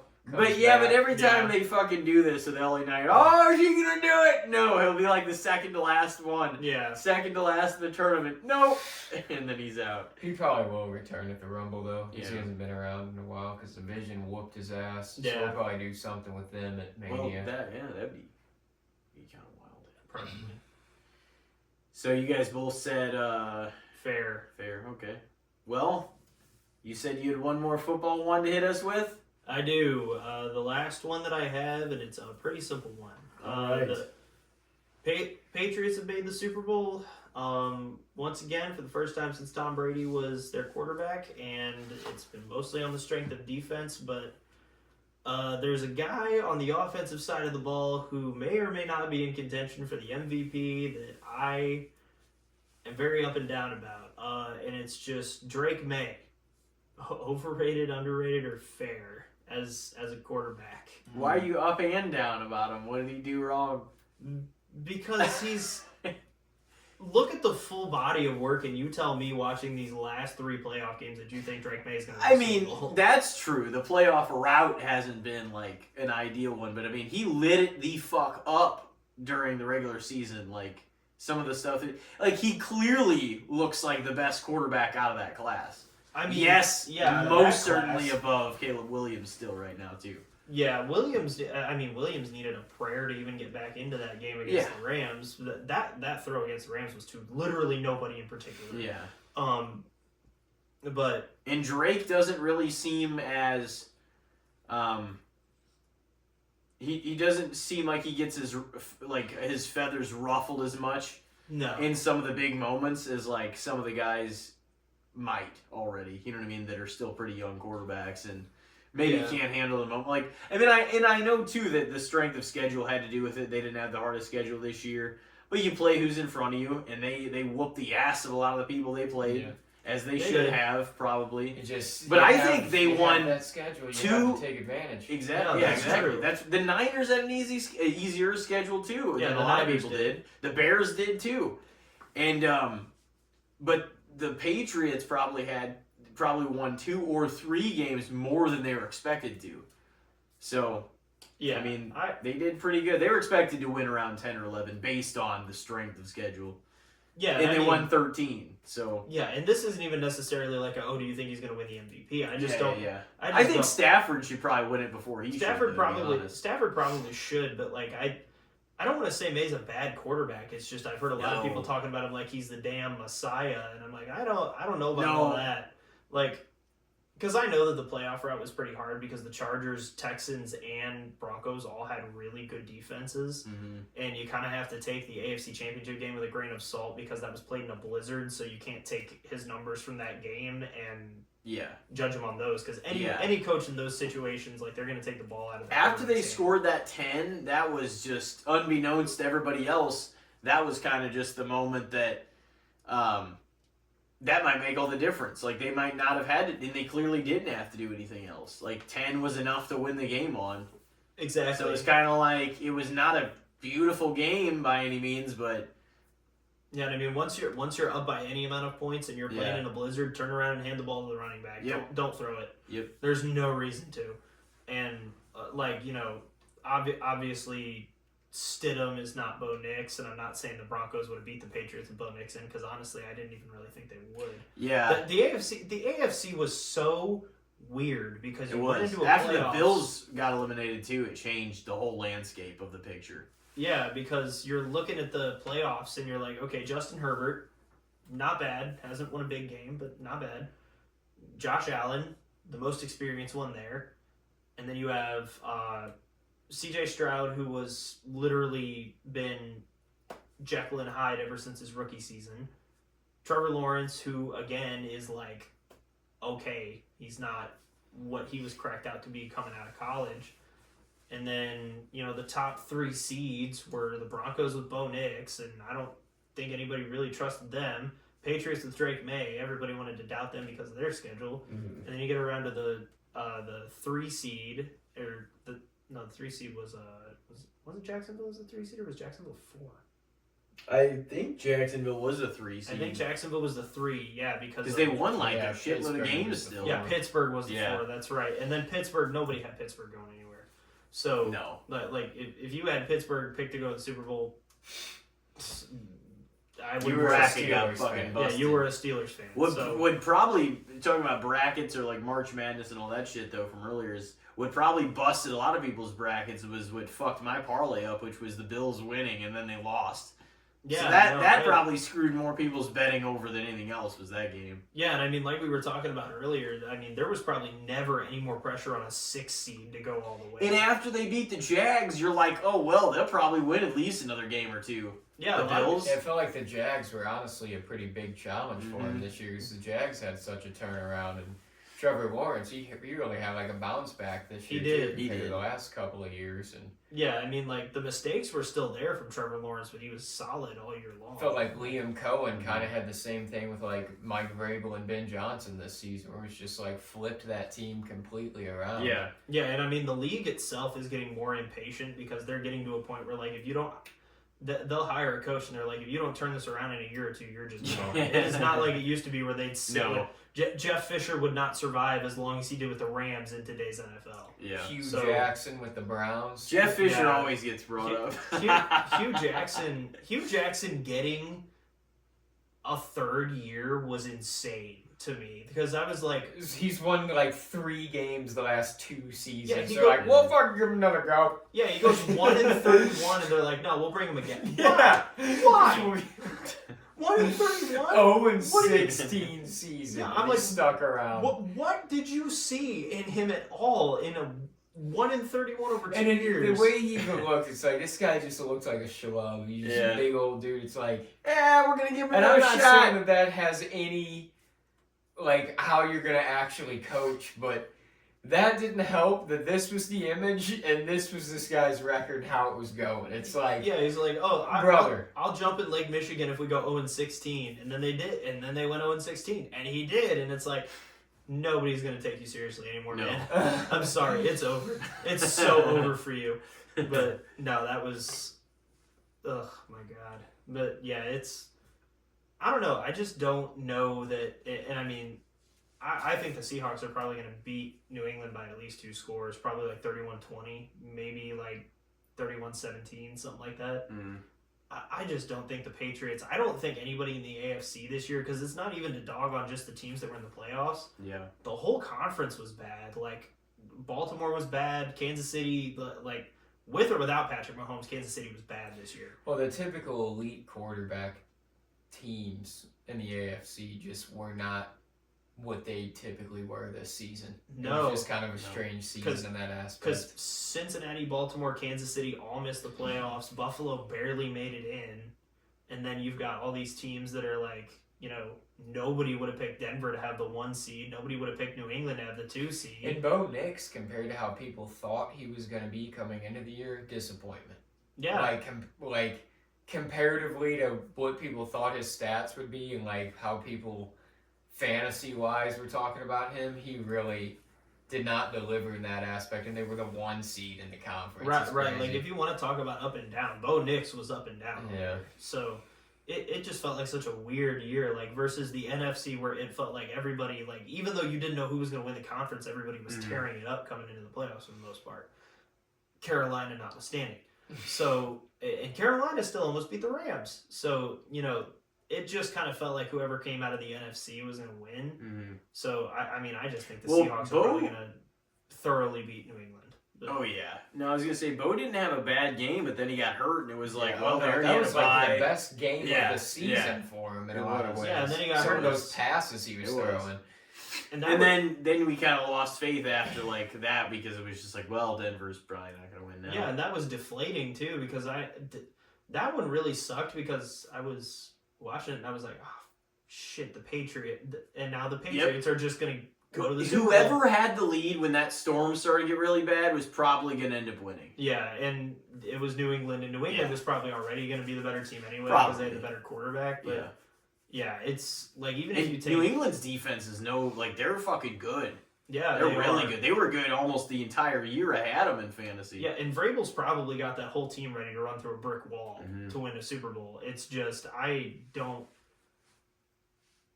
think if you look at like the Chargers and Texans games as better like sample sizes because the Broncos game was so weird weather wise. Mm-hmm. He turned the ball over a lot. He didn't really break any games wide open. It just felt like he was quarterbacking the winning team, but it almost felt like they were winning in spite of him, not because of him. And I think New England's defense is stronger than their offense anyway. But at some point as a quarterback, like you got to step up and you got to put points on the board. You can't win every game 16-3 or 10-7. Well, and there's a world too where there is a world where the Patriots can pull it off, but there's also a world where the Seahawks just fucking thrash them in a short time. You know what I mean? And put like multiple touchdowns on the board in the first half. Yeah, we look at the score and it's like it's like the Broncos Seahawks Super Bowl where it's 43-8. This could definitely be like and I'm not saying this is what I'm calling, but it could be like a 34-16 Super Bowl. Yeah, it could be. It could definitely be something like that. But we say I'm not saying it will be for sure, but it's. Yeah, we say all this and now New England's going to come out and I'm taking. kill them. We have one more episode before, and that's the thing. I heard people on the media talking about that. The next 2 weeks, people are going to, for the most part, give New England almost no shot against Seattle because of how dominant Seattle's looked. Like, there will be some people taking them, but it's not going to be a lot of people. Like, I think the scales are going to tip heavy within the next 2 weeks. They may tip last minute back into favor of the underdog. Like, not to win, but, like, to cover or to, like, just be a little closer than people think. But I think almost everybody's going to end up taking the Seahawks. And because they're still a little bit pissed and their asses burnt from the Patriot, Tom Brady, Belichick days. So more people are going to want to favor the Seahawks anyway. I'm not saying that's wrong, because I personally would bet the Seahawks anyway. But we don't know for sure. Right. I think you're most certainly putting more on the line taking the Patriots than taking the Seahawks, though. Yeah, and I even saw the thing is, if New England wants to win, Seattle's not Seattle. Well, now Seattle's 10-0 when Sam Darnold doesn't turn the ball over this season, and they're 6-3 with 2 or more turnovers. Turnovers are going to be huge. Turnovers are this going game. to be huge because if they get Darnold to actually start turning the ball over, they can win. But that's going to be the only time they have a shot. And definitely they can get Drake Maye to turn the ball over just because that defense can force turnovers like that. Yeah, exactly. And not everybody can do that, but they can. Yeah. Seattle, so. But to circle back to Drake Maye, I think he's overrated. Damn. I'm going to say fair. He's fucking made the Super Bowl, and, I think they had a really good season, a fun season. I'm not saying all these playoff wins have been ultra convincing, but they're there, and the thing is, can you get a little lucky and win a game in the playoffs? Of course. Can you luck your way to the Super Bowl? It's a lot I don't harder. think so. So I don't think the fact that they're there, I don't think that's, I do think they earned it, and I don't think that's a fool's gold team to be there. I just don't think you can win that many games and it'd be a total fantasy. And Right. just, like I said, I think you can luck your way into a win. I don't think you can luck your way to the Super Bowl. No. So I'm gonna give it a fair because I think he showed up this year big time, but I'm also not gonna go. I'm not saying because he's getting there and that I have recognized the way they've won some of these games. I'm not gonna be over my skis about it and say that he's on the fast track of being one of the all-time greats. He might be the best from that class. He might be one of the best in the next 10 to 15 years that we see. But I think we got to see more, even if, it's going to shut a lot of people up if he performs great and they somehow pull this off. But we got to see a little more for me, I think, to be ultra convinced of him. But I do think next year, even if he plays in the Super Bowl well, he's automatically going to be top 5 to 10 in most people's eyes in the league. For sure. So, all right.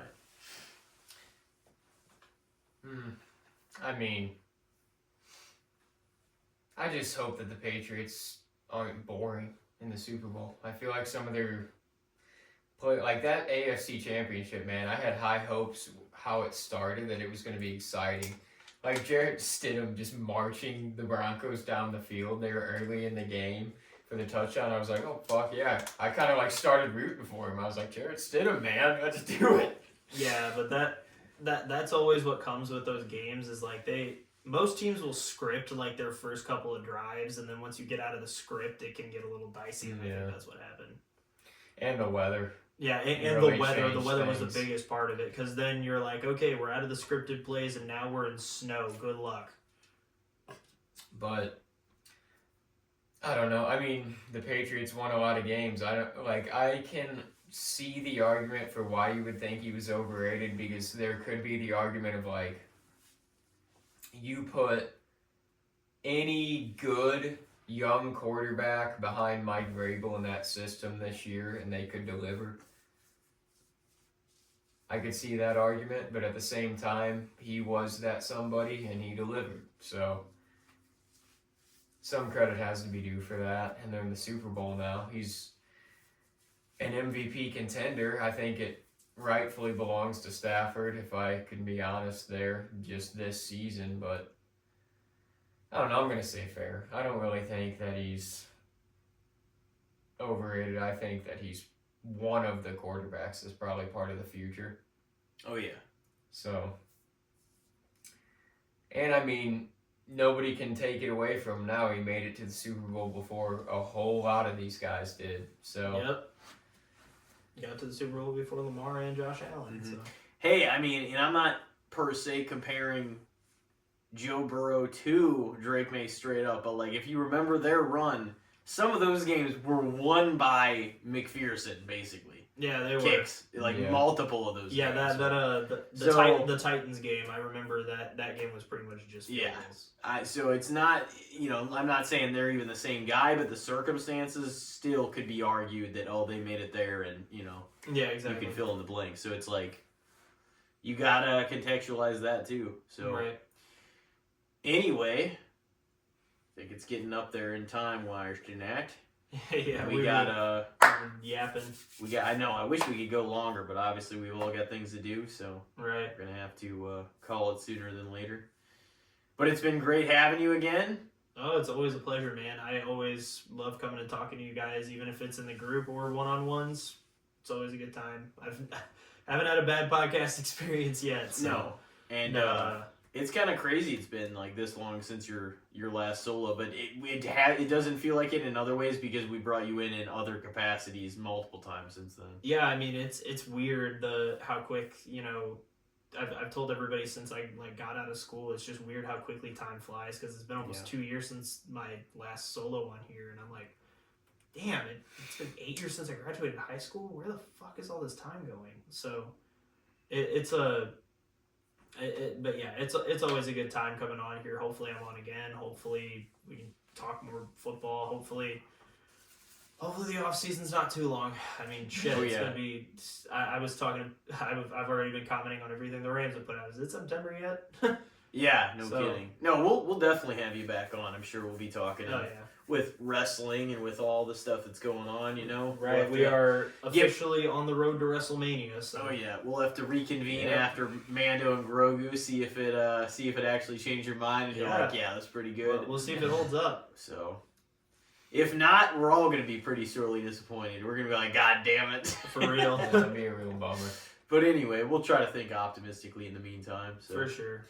Well, thank you very much. Also, like I said, I know I thanked you guys already, but thank you for contributing your video to the Cena Goodbye episode back in December. I know that was a big sort of thing. It was cool to have everybody kind of talk and have their piece on an episode we couldn't necessarily get everybody there in person for. Right. So...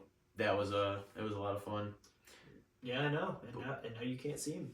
Nope. And we'll see how this shakes out leading into Rumble and Mania and so forth. So, well, thank you very much, everybody, for listening. Thanks for being a great guest, as always.